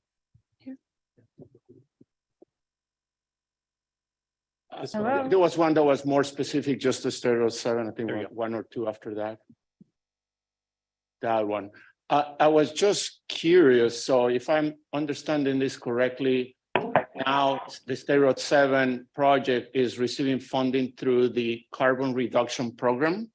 So if I'm just curious how a highway that is proposed to be built over wetlands would be considered a carbon reduction project. To me, it is the opposite of that. So I'm just curious as to who determined that that type of project will qualify under this type of funding. And also, so I guess based on what you explained too, all these increases in the cost of State Road 7 are now going to result in what, 5 or 6 other projects losing the funding that they were initially going to be receiving, correct? Correct. So some more details on that. The carbon reduction program is a new one. And we did receive this a little bit late from this new federal transportation bill. So what we told FDOT to do is really start looking at, you know, places to put it for now, especially with cost increases. Specifically for this program, for this project for State Road 7, even though obviously it's probably not a non-motorized product as a whole, there are components of it. And so you can still charge eligible items that may be eligible under that program towards a project. So for example, State Road 7 includes bike lanes, sidewalks. So those types of items could theoretically be used in the carbon reduction program. Same with transportation alternatives in a way. So that's, you know, one part of it. And then, yes, you are correct that the way we have it right now, all those new local initiatives products, except for one, the Tri-Rail carts, are all not funded in this new outer year. And so in the future, as we work through this work program and in the future years here, we'll be pushing on working with FDOT and try to insist upon them to, if we can, find other ways to fund State Road 7, maybe through discretionary grants, or also when other funds become available through other sources, such as those ones that we typically see for state roads. So district dedicated revenue, which are state gas taxes, we try to shift those towards this project when we can. But at this time, you are correct. And so the carbon reduction program, is it funding other projects too, or is it only right now funding State Road 7? It's scattered throughout. And I can look them up for you if you'd like, but I was just curious, again, it jumped at me that specifically this project would be receiving that much money for carbon reduction, considering the type of project that it is and yeah, where it is being built. understood. Well, It's also on any- Prosperity any- Farms and Crest Haven Boulevard. And then a few state road modifications. Any capacity enhancing project is virtually carbon reduction project because when you reduce, yeah, let me finish. When you reduce congestion and reduce travel time and allow people to get to their destination using shortcuts instead of having to go around, you are reducing the amount of tailpipe gases that are emitted in the environment. Encouraging more driving, I would argue, but. So anyway, John, did you have any feedback on this question? It was more related to his first question, which dealt with the potential for electric charging stations along the interstate. Unfortunately, our rest areas along the interstate don't have the same criteria as the service plazas. Since FHWA does not allow revenue producing activities along the interstate. So that would preclude the use of having vendors out there actually at the rest areas. We are working with FHWA, see if, maybe the national laws could change that would allow that to happen. In the interim, right, there's we DOT submitted a statewide plan to FHWA that got approved. It has 3 phases of implementation of charging elements. The first phase was to implement chargers at or near within 1 mile of interchange areas every 50 miles. So there is one location in Broward County along I-75 out by the Snake Creek interchange. There's a gas station in there that they're looking at. There's also one at the Indian River County line. We're working between District 5 and District 4, where the best place for a location would be that along the interstate. Then in phase 2, they were looking at equity issues and Justice 40 issues. And so there were some locations out around the lake and the Belglade area that were identified as part of that effort. So phase 2 funding will be applied out there. And as part of phase 3, then it is more of a holistic grant-based program that's going to be rolled out to the population at large that DOT will administer. But that's primarily going to be on the local road system, just off like interstate, but it's more of an infrastructure, kind of expanding the infrastructure proximate to the major corridors. So that's kind of the plan right now. And then as we launch that phase 3, we'll be reaching out to the various municipalities and stakeholders. Thank you. Any other questions, Alex? After the motion, I have more comments. Okay. Right, Natalie? Thank you. Alex brought up some comments that I too am curious to receive clarification on because I guess I have a few issues. I guess we could start with the LI modification, and I too had the same question because it appeared from the presentation that funds are being shifted from the LI grant cycle. So now that bundle of projects that was previously funded, which the city has a project, we received notification just this past year that it was eligible.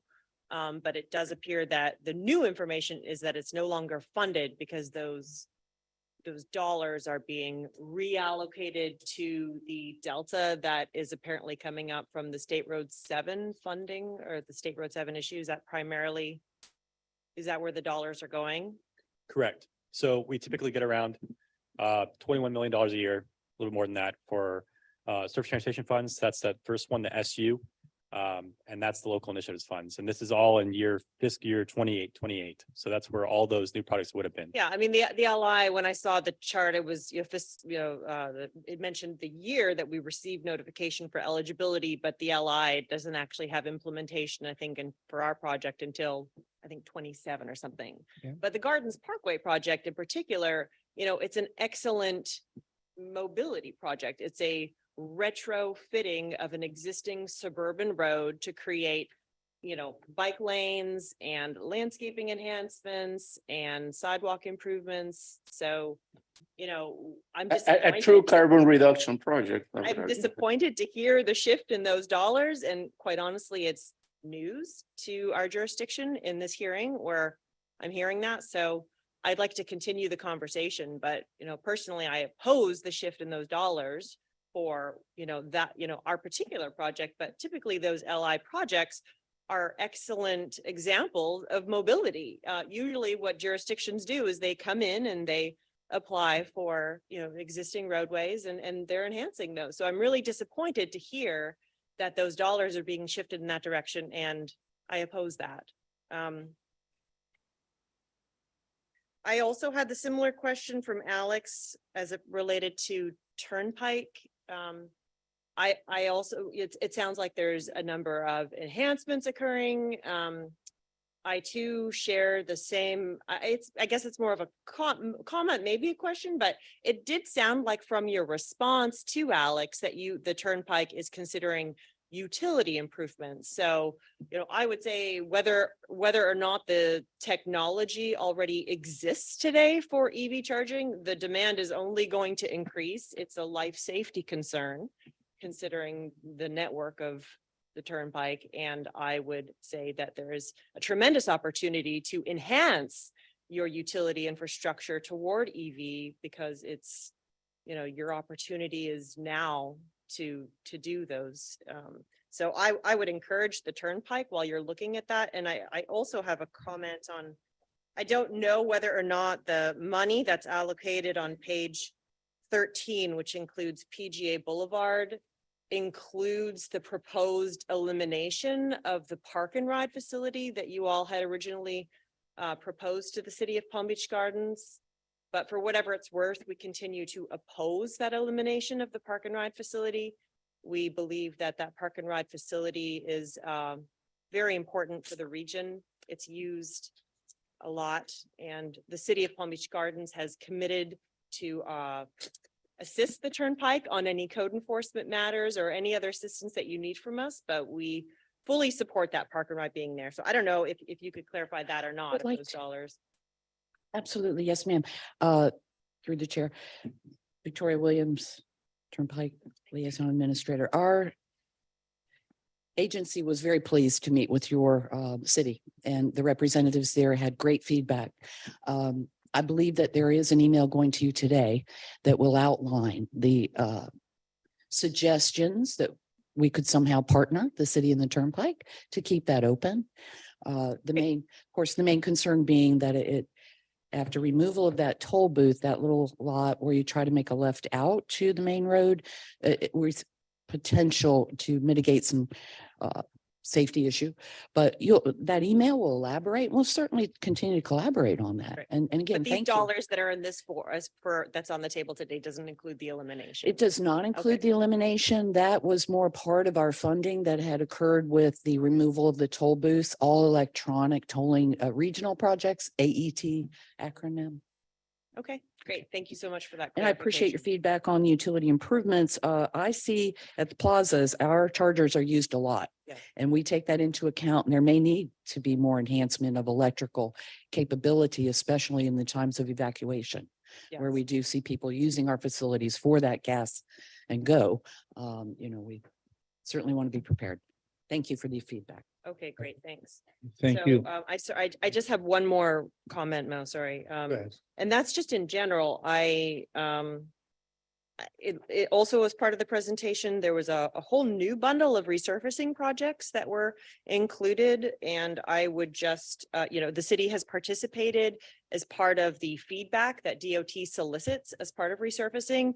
Resurfacing is an incredible opportunity to include mobility improvements that are, if the road is scheduled for resurfacing, DOT in the past has reached out to the city. And I think the DOT rep said they would be reaching out to each individual jurisdiction. So when that happens, to me, it's a great opportunity for these individual jurisdictions to chime in, share their mobility plans if they have any, because the resurfacing projects or that time for resurfacing is an excellent opportunity to include mobility enhancements as part of that. So I'm glad to see those resurfacing, and I would just encourage the individual jurisdictions and DOT to look at mobility improvements while those projects are going on. And I do commend the DOT's process for reaching out because that is very effective.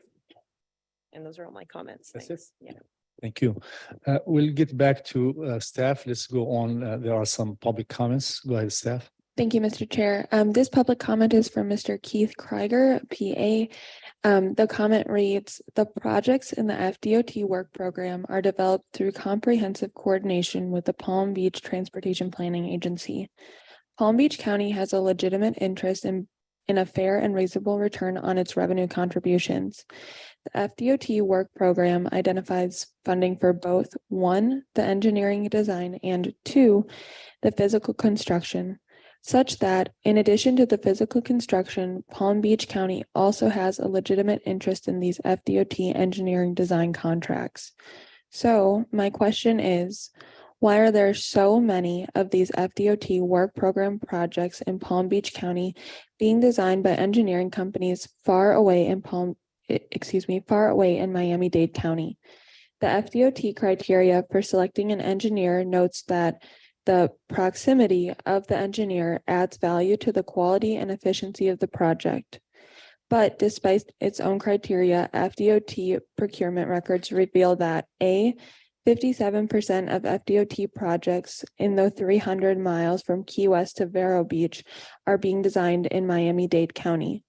B, engineering companies from Miami and Fort Lauderdale are designing most of the FDOT projects in Palm Beach County. The FDOT is aware of this inequity, but has yet to explain.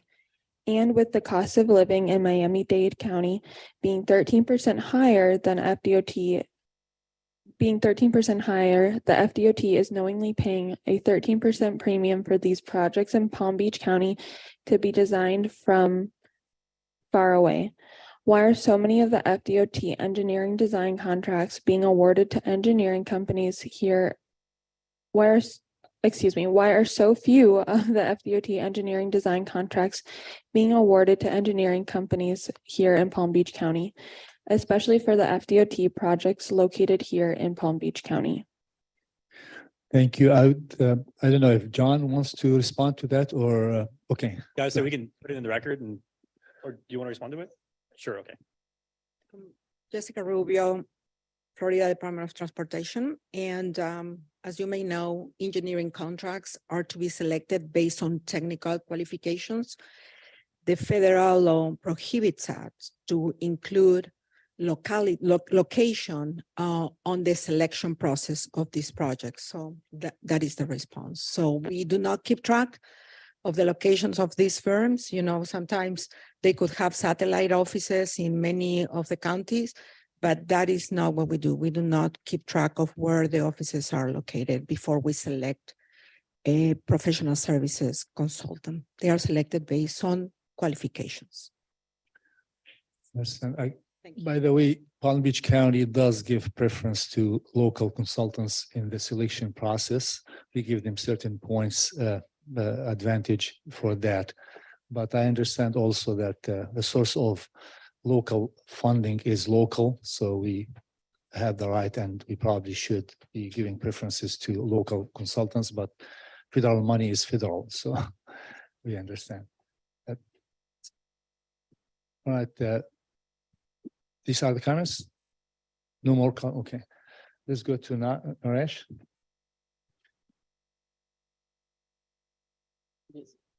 Yeah, if you can go back few slides, could you confirm the Southwest 18th Street shared use path that's been not funded? Is the news to me, and I would echo the same concerns raised by the previous local jurisdiction agencies. So I have severe concerns with this approach. Obviously, that one is a rank 1 shared use path, and that's being dropped to fund a bigger project. Several smaller projects, I see several smaller projects being dropped to fund one bigger project, and we spend a lot of time and effort. Those are the initiatives we identified the projects to direct input from public. So now having this fact, it's being dropped, and this is the first time I'm hearing about this one, not having this communication prior to this. it's very disappointing with the approach, and I think the similar information is presented in fiscal year 2028. By supporting this amendment, you are acknowledging the fact one bigger project would take away all the opportunities that would be available in that fiscal year to identify local projects in that fiscal year. So I'm extremely disappointed and have severe concerns about the approach. And in my perspective, the approach identifying the projects and funding, it's not really reflecting local agency, the projects identified by the local agencies, which is as a result of direct interactions with publics. And even this fiscal year, we are going through the process of identifying projects, and we have several requests from a variety of public input. And in general, the nature of the projects are smaller in scale and ready to implement, and we are seeking those funds in the next 2 to 3 years to really implement the projects. And knowing that now this project is not going to be supported this fiscal year, and then we will need to reevaluate in the next cycle, that puts all other projects getting delayed. So those are my concerns, and I'm not sure what's the process, but if it continues, I would see, especially with this time of the fact, having a lot of infrastructure funding available in a variety of forms, and to realize our local projects are being dropped because we don't have enough funds. I think it's a little contradicting. Those are my comments, and we wouldn't be supporting this approach. Okay. So because all of those projects for fiscal year 28 are not being funded, we are going to advance these and reach out to each one of the applicants to find out if you still want to be considered for this current cycle. And then you would be programmed funds in 2029, specifically for Southwest 18th Street. It is the #1 ranked project. So if it wasn't for the transit project being matched with the trip funds, you're just getting more for the dollar amounts, and it's being flexed to, those funds get flexed to FTA. So you kind of double your money with buying the passenger rail car. So I believe that's why it looks the way it does, where the second ranked project is being funded as opposed to the first ranked project.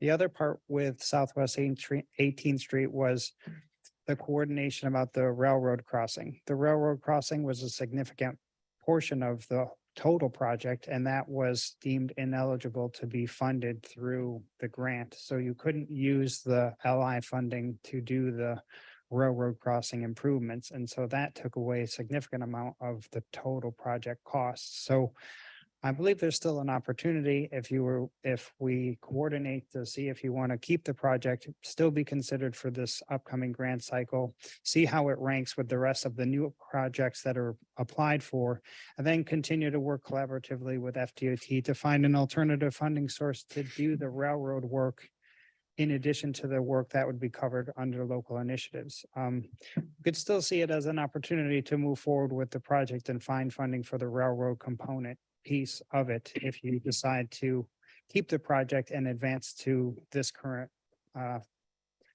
grant cycle. But that's all we could offer at this point. And as you've seen, larger SRM projects eat up all of the fiscal year 28 funding. And, this is how it kind of came about. So just to add one quick thing, from local agencies perspective, we go through this entire cycle process. We get with TPS staff, FDOT staff, go identify all the projects we would like to apply and go through this initial waiting process. And then we work back and forth. And then we realized, okay, down the process, so this particular element is not eligible funding. So then we worked with you, modified the scope and make it everything. And then we received a letter saying it's been supported and it's been one of the funded projects. Now coming to this meeting and realizing this is not being funded, at least we would have welcome advance notification. This is something if I were the product manager for this one, pushing through this and notifying the public and our upper management and elected officials, now going back, okay, there is a change in the approach. I think the lack of inconsistency, how we are communicating the decision-making process, it's not clear to me.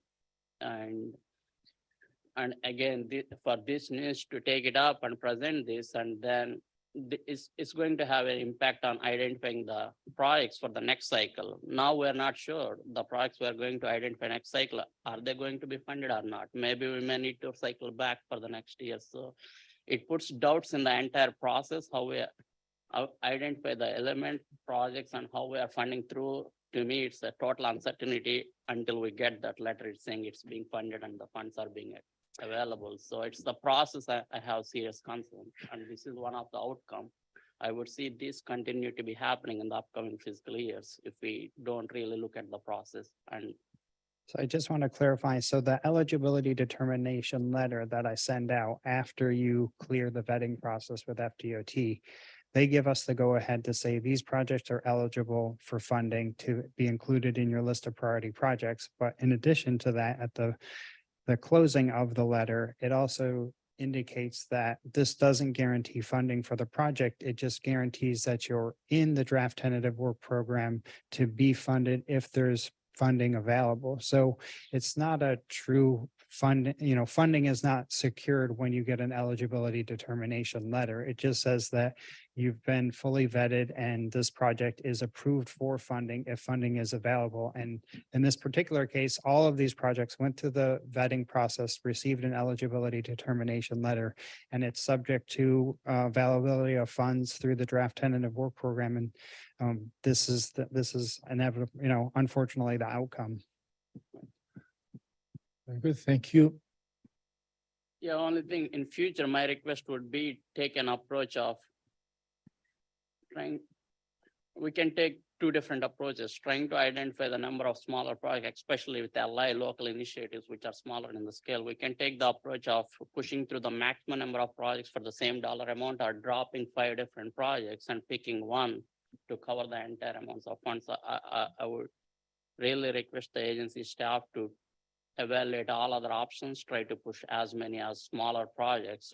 These are the funding parts available to us, and at state level, TPA level, there are much more eligibility funding mechanisms that are available to you, which are not available to local agencies. I think taking away our funding opportunity, not exploring the other ones from your standpoint, I would request to reevaluate that approach. And that's a very good point, Naresh, that this is the local opportunity to apply for federal funds to implement local projects at the local level with federal funds. And this is the grant program and the opportunity to do so. However, those funds are mixed in with state road modification projects. And yeah, I totally agree with what you're saying, and I understand it. And I see that it's a shortfall of the program that these funds can be shifted around or reprioritized. And this is the grant program as an opportunity for locals. Good, thank you. I think Terrence, seen you called up and down, so you're so nice. Yeah, real quick, this is 2 comments for staff, and I'll stick with LI since we're on it. I believe our process and procedure on the LI program is that each entity is allowed, I think it's a certain number of applications per year. Based on the concerns that you've heard from our 3 participants, I don't feel it's appropriate or equitable to charge rolling over these projects that got unfunded against the applications for next year. If an individual, because this is none of their own doing, we're not going to talk about how we got here, but if these communities still want the project and they have letters, understand, they're going to have to go back to their boards and their public and explain something, right? And that's a tough, as someone who's had to stand up there at a microphone in front of the community, that's a tough ask. So I believe, and we can get into this in another meeting when we go over the rules of how we're going to process, because we do that annually as well. I don't feel that these projects, if they roll forward, should charge against the applications that come in the next new year. So that's one of my comments. I also wanted to say a comment to staff, piggybacking on Alex and Natalie's comments. on mobility, the charging stations, and this carbon fund. Being that we're about to open up the LRTP process, these are exactly the kind of priorities that this body would lay out in the LRTP and priorities from the TAC, so that if staff would take note of the comments that you heard today and make sure that the consultants, and when we begin the LRTP process, these are specifically annotated for how we want to enumerate and codify the priorities laid out by Alex and Natalie in the LRTP.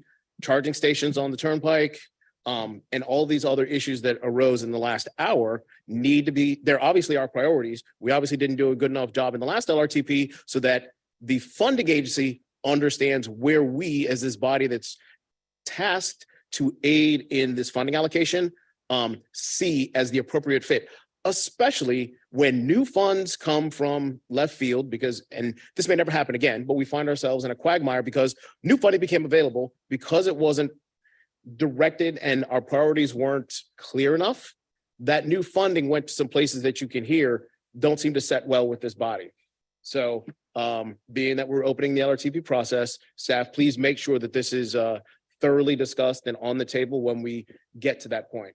And those are my comments. Thank you. Mr. Kaufman? Yes, thank you.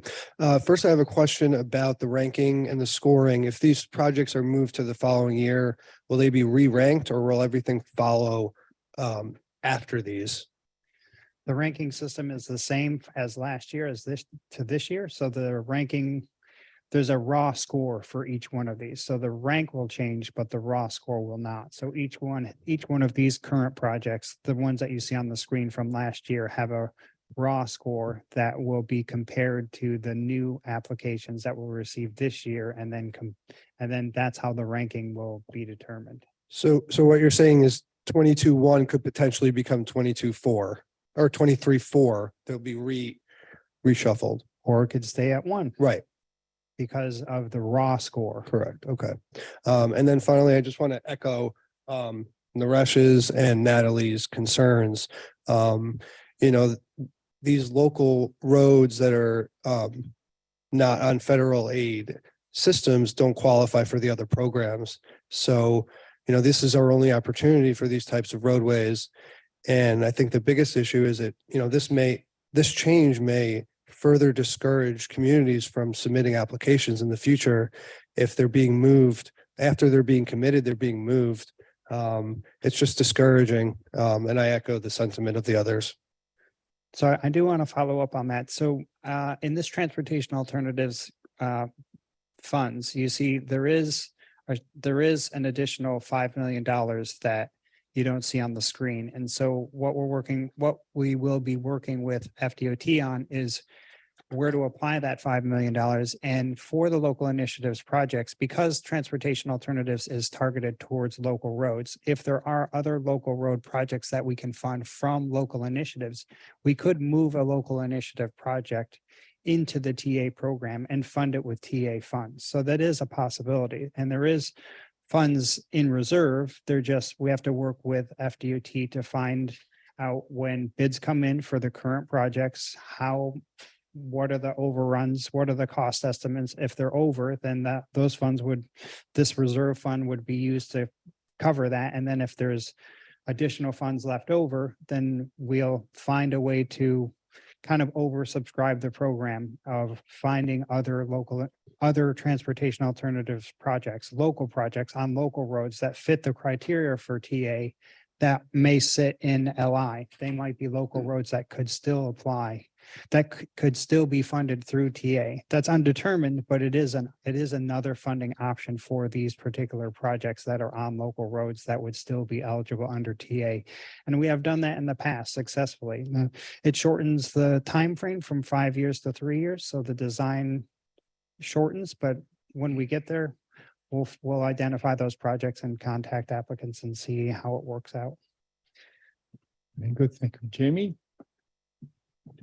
Yeah, as a municipality that I guess previously had a highly ranked project on the LI, who has fallen, I guess victim might be the right terminology, to this process.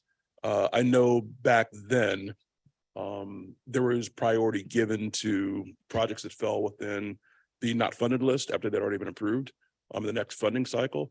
And I see at the bottom, you have project will be considered in the next funding cycle. So are they just going to be considered along with the other projects that are submitted? Or will they actually take precedent as we get that next round of funding? Would they be looked at prior to looking at any new projects coming in?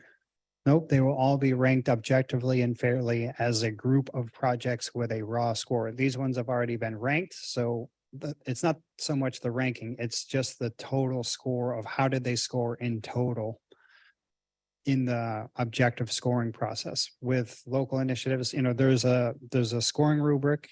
We use that, we use that to rank, we use that to score each project. And so each one of these projects not funded have a score. And then I'll take the applications that are submitted this year, score them, and then compare all of the scores, put the scores in order of highest to lowest. So the scores for these will just be compared to the scores that we get for the new projects. So they will all be fairly looked at in terms of objective scoring. It's just how well did they all score, and then the ranking will be shuffled by highest to lowest. So they won't receive any prioritization over the current funding cycle applications. They won't supersede that, which was the case previously, but is no longer the case in this funding cycle, where they don't get prioritized funding before the next grant cycle or in the next grant cycle, which has been done previously. Now they're all going to be grouped together with a score and ranked. They'll all be in competition with one another. And I guess my question, kind of building on what Terrence was talking about before, we all kind of, once we find out something's been approved, we have to report to our mayors, our commission, our city managers, everything else. It makes it a little difficult when especially this might be the only funding source to get some of these things done. I guess the question would be, if you have a project like 22-1, the Southwest 18th, should that receive any type of priority in the next funding cycle? Since technically it was highly ranked in this funding cycle, it's just they kind of fell on the short end as far as funding is concerned. And I can follow up on that. This is Andrew. So, this is a good discussion to have, definitely. What we have right now as a process is everyone sort of be considered for next cycle, and you add the other ones in there. But as Terrence mentioned, this is something that we can deliberate or make that final conclusion a little bit later on. So we're not going to have this final priority list until we have our draft list of priority products and approval. So with what your discussions in mind, we can move forward with discussing that in more detail about, maybe we should just have this list and then the other ones come on underneath of those. Obviously that might impact how many people apply this coming year if they see that, but this isn't like a final set in stone standard we have right now. Our practice has been sort of like this right here, but we still have time to make that final determination on what your concern is. And I guess I would just like to say at some point in time, it might be worth having that discussion. So we kind of Earlier get on the rather same than wait page. until list. Yeah. Chair, can I jump in? My name was called. Are we going to be evaluating the rubric before we put out the So you- next batch? Because that would fix this. Just bring the rubric, because we approve the rubric every few years, and then we get into the rubric and we'll solve it then. Is that an option? So the overview for this funding cycle has already been approved by you all on the board. In there, it doesn't make a determination on this specific scenario, though. So we can make that determination now, and then when we come with the list of priority projects for you all, you'll know going into that. If The- this the board system made we a have in motion to place. bring the rubric back at the next meeting, can that be done? Since we make motions and staff follows the motions. How would that impact the schedule for? It won't impact schedule. It's just going to determine how we come to you with the list of priority projects. So when Jason gets those projects in for scoring, we'll go either way with it. Either it's these ones and then the ones after them, or they're all mixed together and re-ranked. So Terrence, in Valerie, February, when we close this grant cycle and I'll rank all of those, I'll score all of those projects.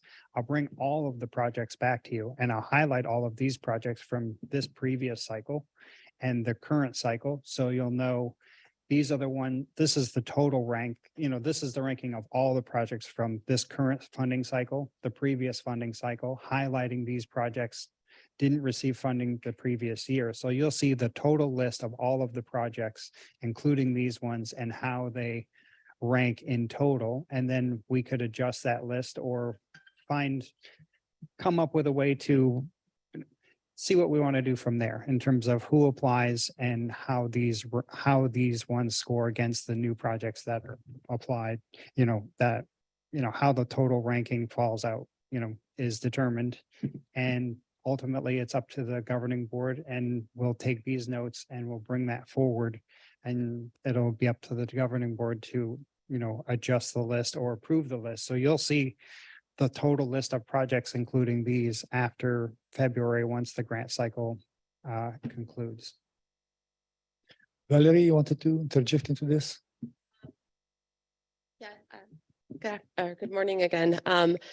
Yeah, I just wanted to chime in on this. This is the draft tentative work program. So the way that the cycle works, we all get on the same page on what our list of priority projects are for what we think we're going to have for funding for that new outer year that has not been committed yet. And then FDOT takes that and works it into the work program and comes back with this draft list.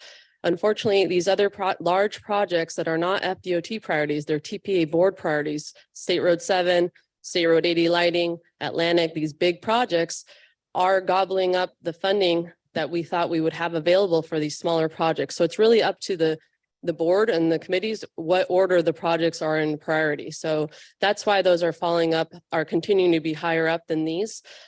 We were expecting to be able to bring these in the new tip for commitment in July. But right now there isn't enough funding to cover them. So as Jason just explained, the scoring has been adopted, the objective scoring. We will reconfirm with the applicants, are these still projects that we would like to move forward? And then we'll work on scoring them and bringing them to you, and flagging the ones that were 2022 applications. And you can, as a committee, say, we would like, regardless of their score, we would like to move these as our priorities versus other ones that might have scored higher. We just got this draft tentative work program, so apologies for not reaching out individually right before, but we also just got this. So we will also try to work with FDOT and try to find other grant opportunities. As mentioned, potentially some of these local initiatives have to be on federally aid eligible roads. So they do have that caveat. TA does not, but we will try to find other opportunities to see if we can move these out. We are talking about fiscal year 28, so it is a ways away. There might be opportunities that shake out. This is just the draft tentative work program that we have today that will later be worked into the draft tip, and then the final tip where it is actually committed. All right, and all of these projects are already prioritized, right? It's a matter of when we can fund them. Yeah. Because we have limited amount of money. But the other thing is it's not that simple for us to vote on moving up or funding a project versus not funding it in this cycle, because if you want to fund it, then it will impact, funding available for other projects. So it's not that simple for us to decide, okay, I want to move what project to be funded or not. I appreciate that, but Naresh, you have more questions? Yeah. Thank you, Nathan. I guess one request from City of Boca perspective is I would request the message to be consistent to the board, TPA board. Just having that recognition, we have these larger priority projects, Okeechobee State Road 7. It has the potential to eat up the funding of several smaller projects until we get to a point we move on those. So you recognize the situation. You may not have a lot of local LI projects that can go through up until this certain time frame. At least from my perspective, the message is inconsistent. Whenever we have a request related to a local city street, the message being, oh, we got several funding opportunities. This improvement can be easily implemented in the next 2 to 3 years. The nature of the request we receive from residents, those are smaller in nature, but the urgency of those requests cannot be overstated. So it is very critical for local agencies to have these funding opportunities available in the next 2 years. But now what I'm hearing is we have these bigger projects that they have a lot of uncertainties in those bigger projects, a lot of complexities involved that can delay next 10 to 15 years.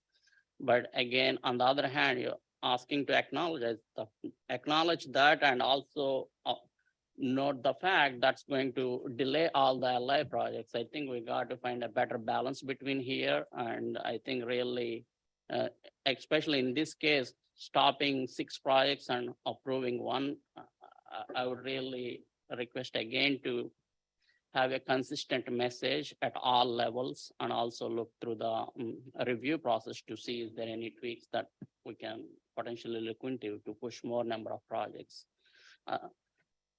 So otherwise we will be running in a very difficult situation, especially for the next review cycle. We have 5 different projects and all the local communities, they want the project to be done in the next year possible, if not next 3 months. But we are committing and then recognizing the fact it's not going to go through this fiscal year till the end. I think we are really in a very difficult situation at the local agency perspective. Thank you, Terrence. Do you have? Are you good?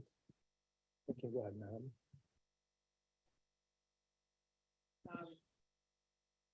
Thanks, Valerie, for clarifying the process, because I actually just didn't know how all this came about. So it really sounds like the TPA staff put the priority list, or, provided a summary of where we are, but it was really DOT that looked at the program and then shifted the money based on their budget, correct? Yeah. Okay, and it sounds like there is flexibility with the ultimate deciding vote of the governing board to take into consideration the recommended priorities. So, Mr. Chair, if it's okay with you, I'd like to make a motion. Is it possible? Yeah, sure. So I'd like to make a motion to approve the draft tentative work program. However, I would like for the DOT priorities 22-1 through 22-7 to remain as funded and not to be shifted. I would like to make that motion to maintain those projects as all of the projects that have jurisdictions of Boca, Gardens, Palm Tran, Delray, and Indian Trail Improvement Districts to be maintained as priorities. All right, we have a motion. Do I have a second? Clarification on the motion. What's the motion? I wanted a little clarification on the motion. So are you also suggesting that what is showing as funded be removed or leave that as funded as well? Like, are you swapping the 2 lists? Is that what the motion is, or? Yeah, I mean, I guess it's difficult because I'm not sure, I wasn't in charge of the administrative decision on where that money came from. It sounded like that it came from DOT. TPA staff is saying that it did come from State Road 7. So I don't feel like I have the total clear understanding. I would like for those projects that were previously notified to be eligible to be maintained as part of the TPA's or the tax recommendation as part of this tip. So Or the motion would not the actually be tip, the to tentative leave- work programs. to just eliminate the not funded list. and just leave- Correct. Okay. Natalie, to clarify on the motion, so it's to keep as funded priorities, the projects that were prioritized. Yes. And there was, as a result of that, then that would just be a shortage in funds for the projects that funding that was going to go to State Road 7. It would be, but that's the trade-off, but that's the motion just for That is clarity. the motion, yes. Thanks. Clarity. You have a So sec- Natalie, you specifically want the balance to come out of State Road 7 as opposed to the entire tip? Because the DOT can get it from anywhere. But you're saying, from that clarification, you want that money coming out of State Road 7 to fund those previous priorities? Because that's the clarification that was just put on the table. Well, like I said previously, where DOT specifically gets the money from to be able to shift things around, this is what DOT provided to TPA staff. So I don't really, to me, my priority is to maintain these projects Right. as priority projects. So the motion is So- to adopt a recommendation to endorse, provided that these items or projects be kept and funded. Correct. Right, okay, Yes. regardless of where that comes from. Correct. All right, so if we have a motion and we have a second, and then we will go into a discussion before we take a I vote. second that So motion. the way you is read there it. a second? I second the motion the way you read it. So Natalie is moving. And Terence is seconding. We open it now to discussions. John? Thank you. I just want to understand, so that Natalie and the TAC understand, right? There is no new money. So it's not, you can't take the list 22-1 through 22-7 and say, we want to put those in the draft tentative work program as funded. So that's impossible. If you want to direct the board, right, we're making a recommendation to the board to remove specific projects in lieu of these 7 projects, that could be a direction that we give. If we want to just tell the board that make these funded no matter how, right? Because there's obviously other funding going on in fiscal year 28 that's not new projects. Maybe they're new projects, but maybe they're continuations of other projects.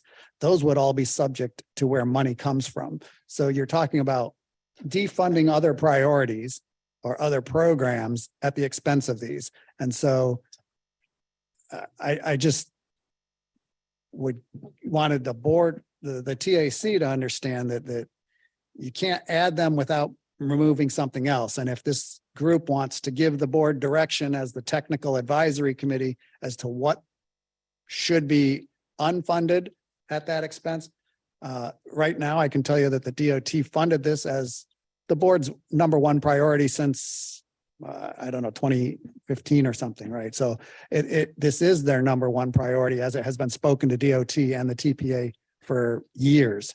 And that's why it took so much precedence at this point. We're talking about taking the #1 priority that's been funded in the current year for a number of years, and now it's being moved out to the last 5 years. That's going to be something that's new news to the board, right? And they're going to see for the first time, what is the implication of that? They're going to see that they're going to see the same presentations that you all saw today, that 22-1 through 22-7 weren't funded as a result of this.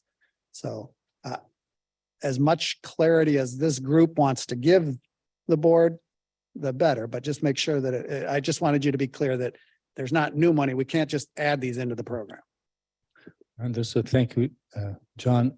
We can't have public provide comments at this point, right? In between.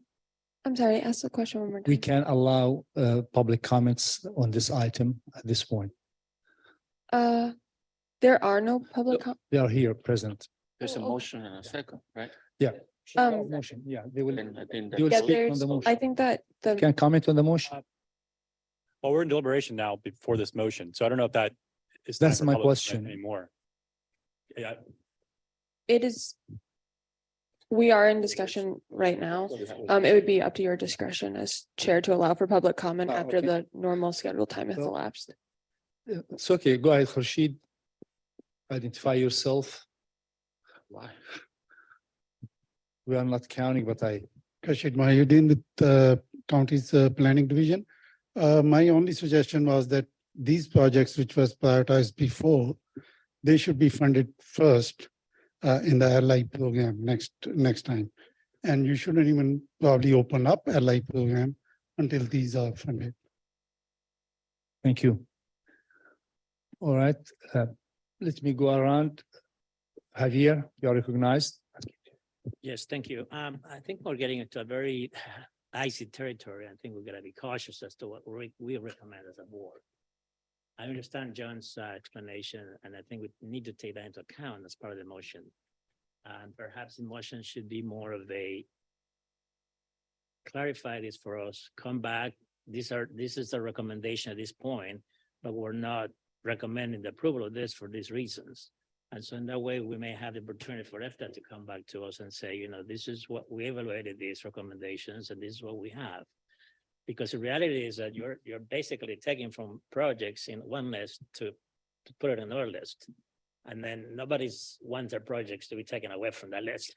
That's what it's coming down to. So, but I think overall, the strategy that EFTA has is that they have to follow federal guidelines and they only have so much money.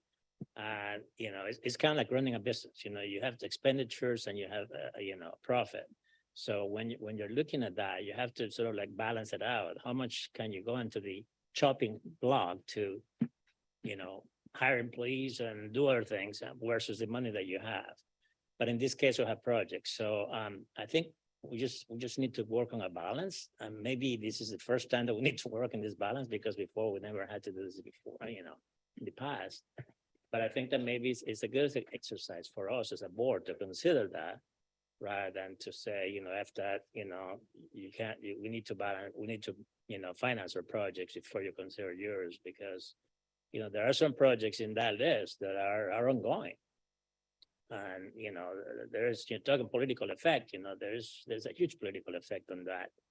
I start to define those projects and say, well, now, because we're considering this on this list, we can't fund those projects. So, there is all those implications, and that's what I think that we should reconsider the motion to make it more of a come back and talk to us, and then maybe we can enter into dialogue and decide how to go from there. Maybe they make a recommendation to the board on future direction. That's all. Thank you. Okay, thank you. Let's move around a little faster. We are crunched with time, so we'll go to Alex. Again, since we now have a motion and a second, I just want to state that I cannot support this motion, not because I completely agree with the point of, again, taking away the funding from those 6 projects. But again, the motion still includes State Road 7 in the list. It's a project that the city of West Palm Beach has been opposing for decades because of the impacts on our source of water supply. And now we see this project, which is now ballooning in cost, eating up other projects that are also priorities for this board. So as a result of that, I cannot support the motion because it includes still State Road 7 as a funded project. I also want to point out, follow up on something that Javier brought up earlier. This list has some inconsistencies with regards to the next item on the agenda, 3A, which is the Obligation report. Obligated projects, in which it includes some projects from West Palm Beach, trolleys and trolley shelters, in which the amounts are not consistent. Also, even the FM numbers are not consistent. We brought up this to the TPA staff. I know they're still doing the research. My point is there may still have to be some changes on either one of these tables because they're not consistent. And I just want to bring it up and put it on the record that information here may have to be revised as far as those other City of West Palm Beach projects. Yeah, thank you, Alex. Go ahead, Thomas.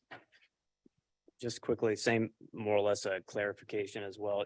You're making a motion to more or less recognize the priority and the manner in which it previously was, and not recognizing the 2 above the 1 and taking them out of order, essentially. Is that correct?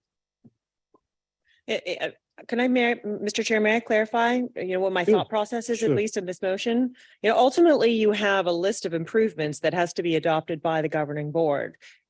DOT has clarified that, look, there's only a finite amount of money. We have to move things around in order to make up for that. So there has to ultimately be some adjustment from DOT to account for the funding if this board and the governing board so agrees. And then that would come back through the process that would have to be adopted. And ultimately, I don't feel like it's my place to tell DOT where the money has to come from or shift things around. I completely understand that there's a finite amount of money. My motion simply is, these are priorities. These are priorities that this board has voted on. They affect multiple jurisdictions. They're excellent projects. They've been vetted and they've been voted on, and they've been notified to be eligible. You have a whole list of other projects where you have to take from at this point. It has to come back through the process, and ultimately the governing board will make that motion. So I think it's appropriate to make a motion saying this board prioritizes these projects. And so that's the thought of my motion. I hope that clarifies. Fair enough. Thomas, is that satisfies your question? Very good. Yes. Okay, thank you. I see that Naresh wants to speak.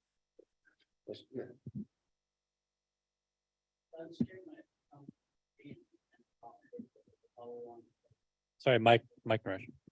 Sorry about that. So I'll state my concerns and opinion first, and I can talk about how we want to present as a modification to the motion or a new motion. One thing it's baffling me. So every year during this process, we have funding available for LI, so the maximum 20 million, and then you have a max amount for each project so that you won't run into an issue where you are accepting and waiting more number of projects than it would exceed the total available budget. So when you see 6 different projects and only one thing is getting selected, that means either the LI funding allocated during that fiscal year was transferred to some other project. That means that one at some point probably came in front of the board and we voted for it without realizing the consequences of it is going to happen now. So my recommendation would be make modification to the motion or create a new motion and staff to go back and present to us. And at what point, how did we end up for fiscal year 2022? There are 7 projects, LI projects being vetted through and eligible for funding, and only one thing got selected. Does that mean that one project takes up the whole LI part available for that fiscal year, the funding available, or some other projects through SRM and other categories would ended up taking the funding available in LI part? That's the reason you are not able to push to the more number of projects. So we're trying to understand how we get there and at what point this information is becoming aware to TPA and FDOT. Obviously, we didn't get notified during this process. So I'm trying to understand where is the holdup and at what point I think local agencies would have this information coming so that can be prepared and presented to our officials.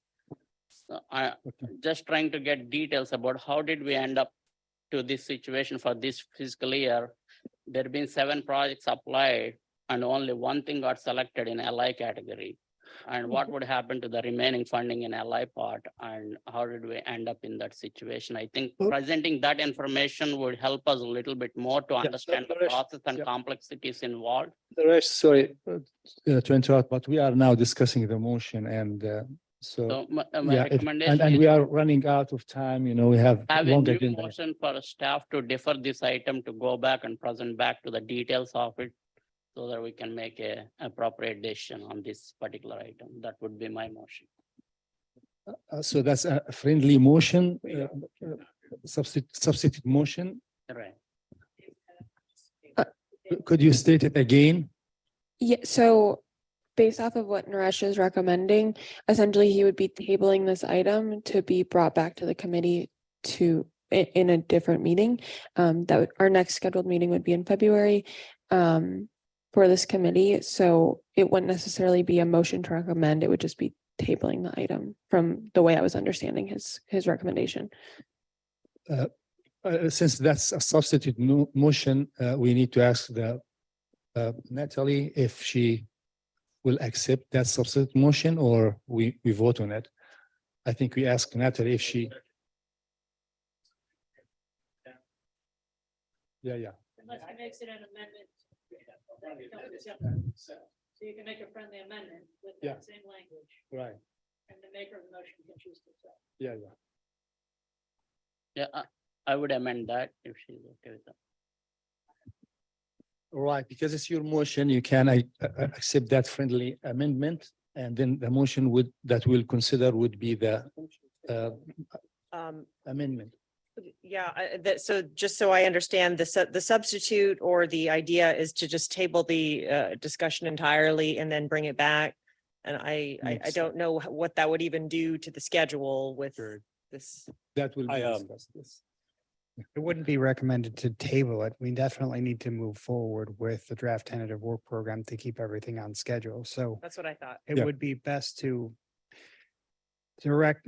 provide your comments, provide it in the recommendation to prioritize the LI projects as Natalie has stated. So we could program them in the next, when we come back to the draft tip, let's see how those projects come back being funded or not. But to move the process forward, to move forward with recommending endorsement of the draft tentative work program with the additional language of programming the LI projects 21 through 27 to be funded either in the draft tentative work program or the future tip that we'll see in June. All right, so that motion or substitute motion is not accepted, and seems like there is some argument regarding the impact of tabling the item on the schedule. So do we have, in this case, we look for a second before we take vote, or maybe, Chair, please call the question.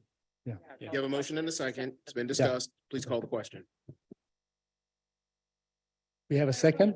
Yeah, we have, sorry, sir. Chair, we have a You second. seconded.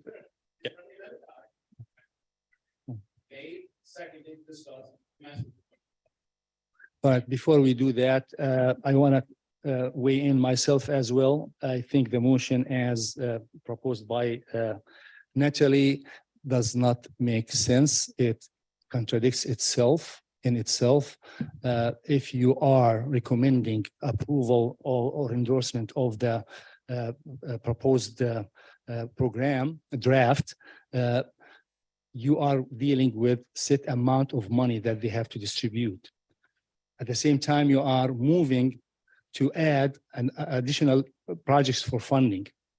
So clearly, with the second part of the motion, you are asking for DOT to go back and revise the entire program, because it means that they will have to go and remove some of the other funded projects in order to be able to fund the ones that you want.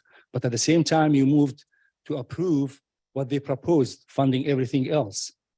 How can this happen? And this goes going back to the same issue that John brought up. So they are dealing with fixed amount of money, and they have to select where they will be allocating that pot of money. So if you are in the same motion, you are telling them that, okay, I approve all of your funding as proposed, all allocations, but at the same time, I approve also adding other projects that they cannot fund. Basically, second part tells them, go back and revise your budget or proposal and come back to us. So how can we approve and disapprove at the same time?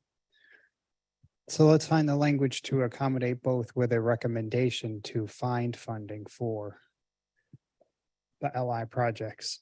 Recommend endorsement of the draft tentative work program as presented with the addition of finding the funding to program the LI projects. I know what you're saying. You can't just find more money for these additional projects without taking the money away from something else. But you want to And if you give the take money direction. from something else, then you are revising the proposal. How can we approve something that we will at the same time tell them go and revise it, change it? Well, you're providing a recommendation to the governing board of what your wishes are, and it would be up to the governing board to ultimately direct FDOT to revise their draft tentative work program to include the LI projects for funding. So you're really, you're endorsing it with your conditions. Just make the conditions clear, and then the board will be able to deliberate and direct FDOT to take funding from somewhere else to fund the LI projects. It's just wording it in a way. I understand what you're So, saying, but the they will contradiction, but we come have- back and tell them where they are taking it from. What is the something else that they are taking it out of? Right? They Say will that need again? to come back if they will have to take that money from somewhere else. Then they are changing the program, right? The draft. Correct. So they need Yeah. to come back and get approved for the revised program, right? Because Well, that's why you're endorsing it, not approving it in I mean- total. So you're just endorsing it as it stands with the inclusion of recommending the board prioritize the LI projects. You're you're endorsing it as it stands, and then you're including, please prioritize, in this particular language. So it is two separate actions, but you're endorsing it as it's presented. In addition, recommending to the board to find funding for the Find LI funding, projects. okay, How about additional find funding. funding for is the that LI projects 21 through 27? That way you're endorsing it as it stands and with, all right? So that would be then the motion as further clarified is endorsing the draft, provided that DOT finds funding for the other items, projects that are not funded in the current program. That way you're Yeah. providing a clear direction. to the That will board. make more sense because you are Yes. endorsing one thing, but you are also endorsing them finding additional funding. Yes, leaving it up to FDOT to do So, their yeah. job, their work. It's to not going to find- be, this at the expense of something else. Correct. So, That makes sense? I mean, at the end of the day, we are an advisory board. The governing board has the ultimate authority on this for whatever it's worth, the clarification of DOT finding the funding, or addressing this endorsement, that is up to the DOT. I feel like as an advisory board, we can send a policy message that we support these previously improved projects. So that is the intent of the motion. For whatever it's worth as part of that discussion, I'm good with that. and I think in the end of the day, with the governing board, we do provide a resolution when we do adopt the draft tentative work program. And in that resolution, this will be spelled out to find funding for these LI projects in our resolution. So this is a worthwhile effort to craft it in this way. It doesn't have to be wordsmith to the letter, but the message is received and it will be translated to the board. As long as we endorse the draft tentative work program as it was presented, that's the main part, so we can continue the process forward. Yes. Yes. All right, do you want to read the motion? I don't see any. Oh, John, do you want to speak to this? Just one small point of clarification. I don't want to drag us backwards, but my understanding is that all program-ready projects, my understanding is that is the Boca project program-ready, or does it need additional rail coordination? Yeah, from what I understand, the rail portion was removed from the project, which significantly impacted the project. So there is still more coordination to be done to find if the project is basically segmented out. I mean, Naresh, correct? Right, Like, yeah, with- we with- removed all the elements within the railroad right of way. So we rescoped it, and whatever is presented in the final approval, it's ready to be implemented, our portion of it. I mean, I hear you with program ready. It could be program ready, but the biggest part is you're building a shared use path up to a railroad that doesn't have any accessibility. There's no continuation of the path. So sure, if you want a path up to a railroad that doesn't really help you across the railroad, I don't know if that's program ready. It's the shared use path is fine, but the whole scope of the project was to get over the tracks, and the way that it's designed right now and the way that it's scoped, the railroad part is not fundable through LI funding. So I would say it's not program ready. It is, for clarification, the project is program ready. I mean, The scope of the product right now, as it moves forward, is program ready. So for these conversations, let's move on with that. All right. With this, Chair, if you would like, Yeah. I can, the motion was seconded. Yeah. Actually, I think Terrence, you had seconded the motion that's on the screen. right, A motion to recommend endorsement of fiscal year 24 through 28 draft tentative work program with LI projects 22-1 through 22-7 to be funded in the draft tentative work program. Yeah, Mr. Chair, go if ahead. you'd like, I can call the roll. yeah, go ahead Thank and you. do that. Jim Bell, Yes, as amended. Naresh, Yes, Gary Dunmeyer. Jason Kaufman, Yes. Kenny Wilson, Yes. Thomas Hernandez, Yes. Roberto Treviso, Yes. Jamie Brown, Yes. Natalie Crowley. Kim Glass Castro, Yes. Gary Sypek, Yes. Brian Davis, Yes. thank you. Yash Nagal, Yes. Aaron Hoffman, Yes. Terrence Bailey, Yes. Christopher Marsh, Yes. Joyce Kai, Yes. Vicky Katanis, Yes. Yep, we hear you, Vicky. Thank you. Kim Delaney, Yes. Michael Odell, Yes. John Paul O'Connor, Yes. Alex Hansen. No, because of the reasons stated earlier. Thank you. Javier Falcone. No, same reasons as I'll explain. Thank you. Karen Gardner Young, Yes. Mo. Yes, This does pass. thank you. Let's Um, go back to item 2A. And what did you find? Thank you. And if it is the will of the committee, we are able to resume the vote that was paused while Vicky Katanis joined us virtually and had a few technical issues. I do have that roll call vote pulled up with the exception of Vicky's vote. And everyone who is joining us virtually is still online and nobody has left in person. That being said, if it's the will of the committee, I can just call for Vicky's vote. Yes, okay. I'm seeing no objections.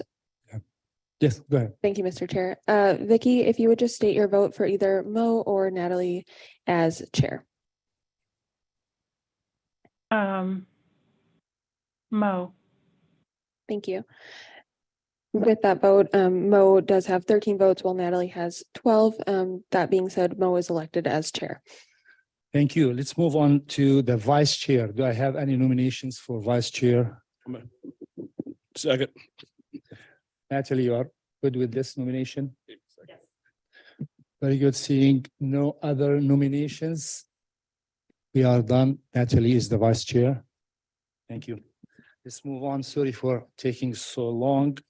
Mr. Chair, We get to now to item, sorry, go ahead. I would recommend, this is the last time we're going to see Okeechobee Boulevard. It's going to all the other committees as well and to the board. And we have our consultants here if you'd like to go to that item. And we can bring up the obligation report at the next meeting. We've done that in the past, and then we can also work with West Palm Beach about the Yeah. concerns they had offline. Very good. Any objections? Okay, let's go ahead. We'll defer item 3A to the next meeting. Now we go to item 3B, Okeechobee Boulevard and SR7 multimodal corridor study. Brian Rusher is going to be presenting with his consulting team. Go ahead. Thank you for your time this morning, TAC. I will attempt to be brief in my presentation and will ask my consultant team to do the same. Brian Rusher, Deputy Director of Multimodal at the Palm Beach TPA. I'm proud to be in front of you presenting the final report, information and recommendations on the Okeechobee and State Road 7 multimodal corridor study. This project has been ongoing for years, and we're happy to have finally wrapped up this project and posted this to Palm Beach TPA, okestudy.com, where you can view the full report and the appendices for this document. A little bit about the history of this corridor is that, and about the project overall. This is a 13.5 mile multimodal planning study that connects the mall at Wellington Green to downtown West Palm Beach, as depicted on the screen in the bottom left-hand corner. The ultimate vision for this concept is to provide enhanced multimodal facilities with a focus on walking, biking, and of course, enhanced transit as deemed necessary in our long-range transportation plan. As a reminder, we are one traveling public and we have a metropolitan planning area for the entirety of South Florida. Each county within South Florida has its own projections and growth, of which Palm Beach is expected to add about 400,000 according to the SERPA model in our 2045 LRTP, which we will update in the coming years, and we expect a substantial amount of growth to have occurred in Palm Beach and throughout South Florida. Why a multimodal corridor study for State Road 7 and Okeechobee Boulevard? It's identified in both the 2045 long-range transportation plan and in the Palm Tran Transit Development Plan. These corridors that you see on the map are known as the 561 corridors. And in 2045, 94% of these corridors within a 2-mile buffer will account for almost all the non-farm jobs within Palm Beach County. And then within 2 miles, about 70% of the population. So the premium transit vision that we have established will be very important to the overall vision and future for the county. And for this, I'm going to turn it over to JP Westner with our consultant team to take us a little further in depth. Great. Thank you very much. And thanks for your attention late in the meeting here. When we look at corridor studies, we want to focus on four primary objects: mobility analysis, land use and economic development, make sure we get robust public engagement and input, and what the effect of the health impact of the project will be. And we do this by looking through a lens of transit first, identifying first and last mile safety enhancements, increasing that access to affordable housing, healthcare, job, educations, utilizing the available right-of-way, and identifying opportunities for redevelopment and infill, excuse me. So as we focus in on the Okeechobee corridor, we see a growing corridor with competing demands. There are about 220,000 residents within 2 miles of Okeechobee, 185,000 jobs, and that's been continuing to increase over the last several years and will continue to increase into the future. So why are we thinking about transit? Because we're talking about reliability of moving people through the corridor. The spatial implications are such that we have a single corridor and we can frankly move more people in a bus or in some sort of rail or something like that than we can in a single occupant automobile. And judging from some of the discussions early this morning about trying to get here within time, that reliability is critical and becoming even more critical.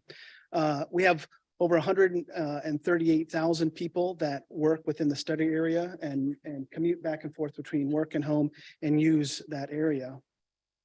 So all of this was also founded in robust public engagement. We went out there, we talked to folks riding the bus, we talked to folks driving the corridor, we talked to a lot of you, we talked to business owners.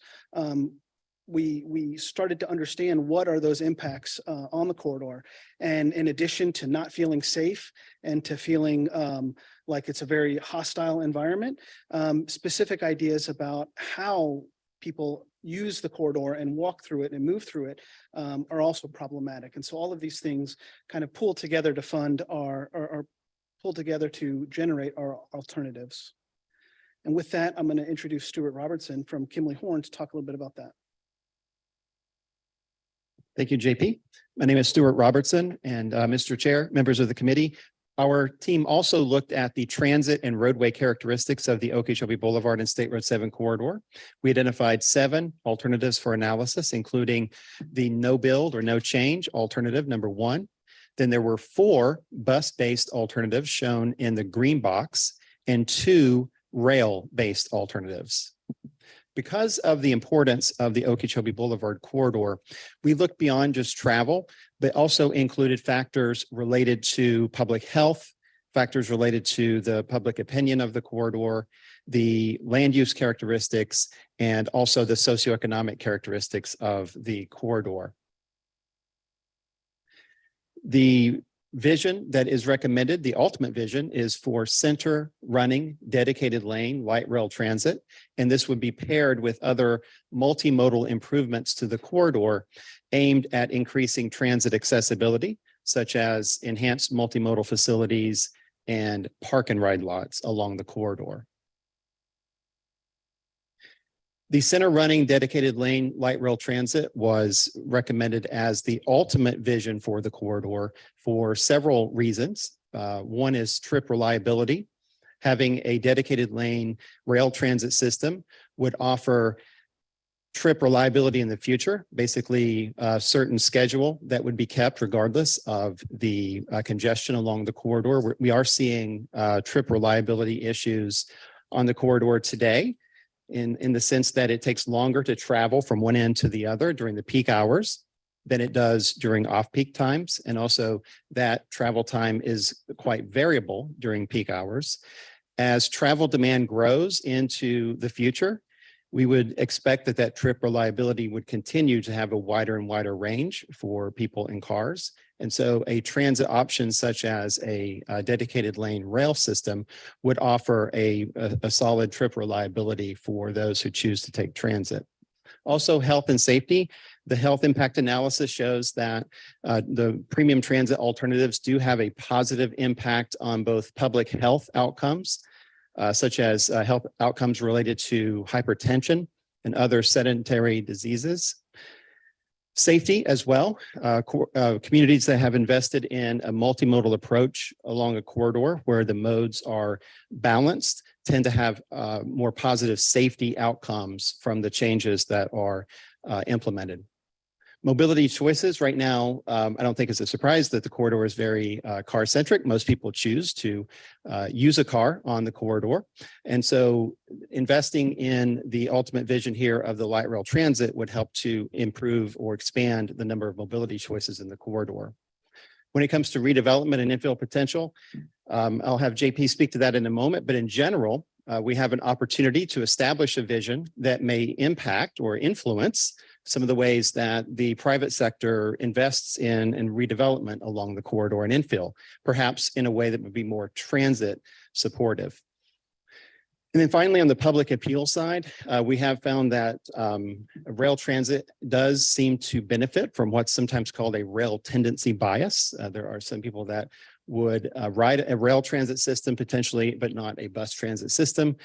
And this recommendation for an ultimate vision of the dedicated lane LRT would allow us to have a scalable capacity, meaning that we could start with a BRT light system or some sort of in-road running bus system with enhancements to the transit shelters along the corridor and scale up from there. And next will be JP for TOD. Great. And so with all the elements that Stuart just discussed about the alignment, this is the yang part of the yin of that. And this is looking at land use and economic development opportunities that would come part and parcel with a new alignment. And we call that transit-oriented development. And at its heart, transit-oriented development are pedestrian scale, compact sized developments that have a mix of uses and include heavy residential, office, all those kinds of things, along with open space, stormwater, and other opportunities for infill redevelopment throughout the corridor. These are located within a 5 to 10 minute walk cycle or circle of each station area. And so as we looked at where stations would go and the alignment, we also looked at what were opportunities within each of those areas. This is an example of one at State Road 7 in Okeechobee, where the line would turn from Okeechobee and head south down to State Road 7. And there, again, there's a large property on the south east corner. And we looked at what would redevelopment look like there. With transit operating and with something as sure, let's say, as light rail transit, the development opportunities are increased. There's a surety that developers will look at and want to invest in. And that opportunity is a chance for us to look at infill and creating other aspects of safety and network and all those kinds of good things.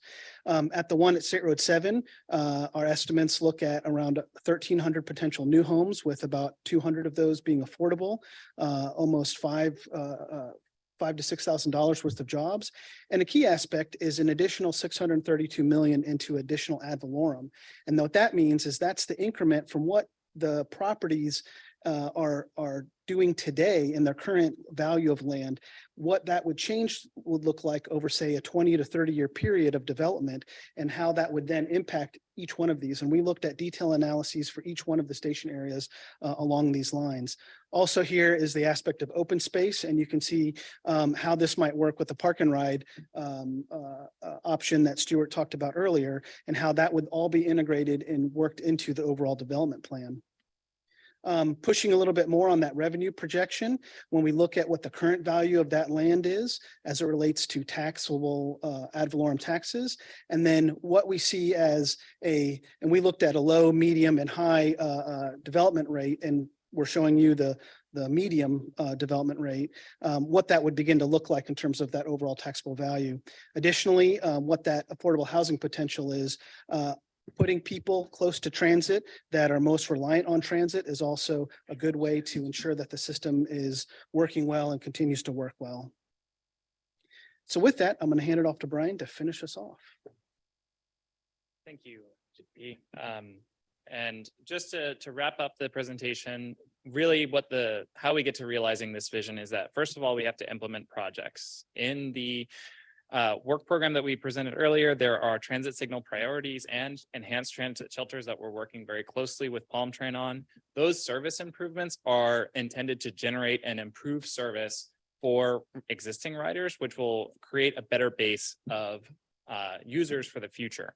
Additionally, we've spoken with and worked with many of the local stakeholders to share these recommendations, refine TOD concepts, and also begin considerations around reorienting land use and zoning configurations within those TOD station areas. Those conversations will continue, and we anticipate them within the next few years. And then finally, to further analyze and refine the study, we have asked DOT to prioritize a detailed analysis of this transit vision, which they have tentatively programmed for 2025, which was the earliest that they were feasible to implement a feasibility study of transit alternatives within their right-of-way, considering this vision. When that study is completed, it will be brought back to the TPA. And then lastly, continuing to work with FDOT on other resurfacing projects and other elements to increase safety for convenient walking, bicycling, and transit options on the corridor.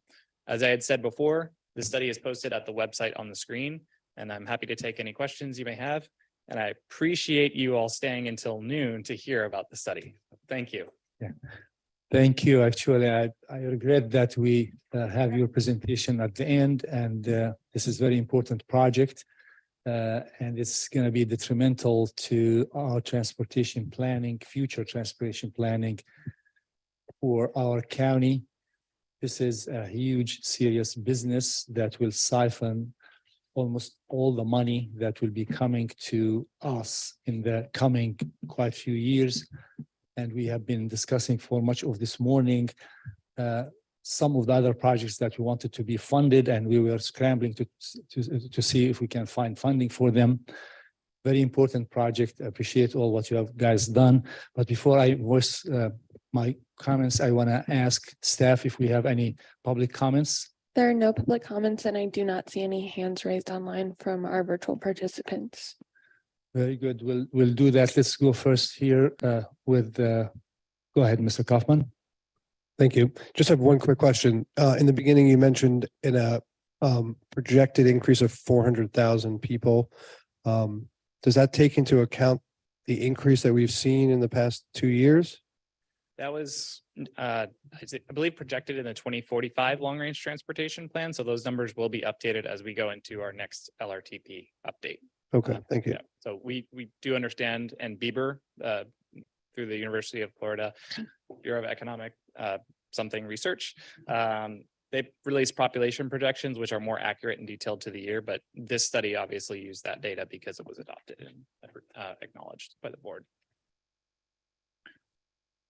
Very good. Thank you, Brian. You are recognized.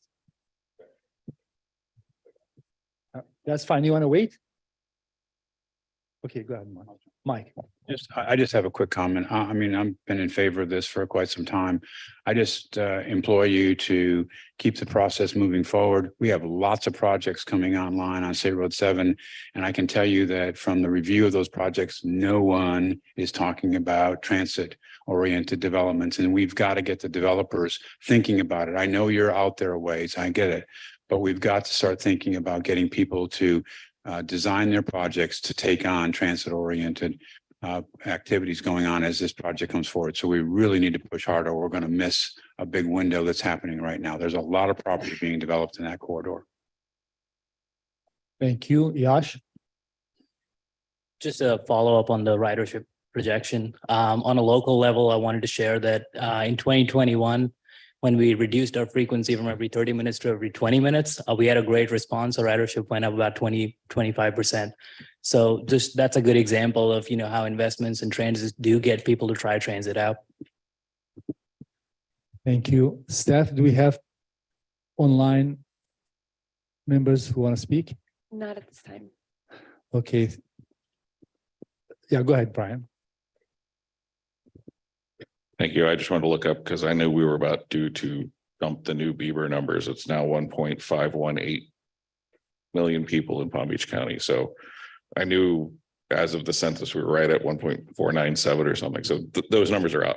Also, the county is aware of this. We've had increased pressure to look at housing opportunities. I think we're going to the county commission in a workshop next month, and we're going to look at density and increases. And one of the things we're looking at is this corridor, particularly Okeechobee. We recognize there's a lot that could be done there. We're at the point where a lot of the commercial structures are at the end of their lifespan. They're underutilized. They're approaching the dreaded word blight conditions, and they are potentially ripe for redevelopment. So we are looking for these kinds of conditions. We have gotten some nibbles from developers looking that are more experienced with redevelopment.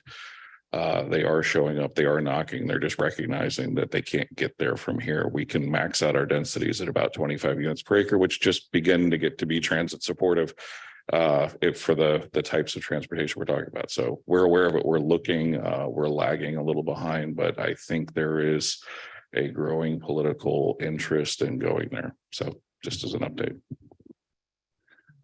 Thank you. I will just conclude with my own comments. Our position on this study and this project are well known. I will not reiterate them more. Just I want to briefly state that we would like and we hope for the FDOT PD&E study that is now scheduled next year, I believe, to pick up and take care of the snacks and the things that were ignored, important items that were ignored in this evaluation and this study. We believe that this project will be detrimental to flow of traffic. It will reduce the output, the throughput, even though I saw your presentation, you stated otherwise. But we looked at numbers and we discussed with your team's members the numbers that they have and the assumptions they made.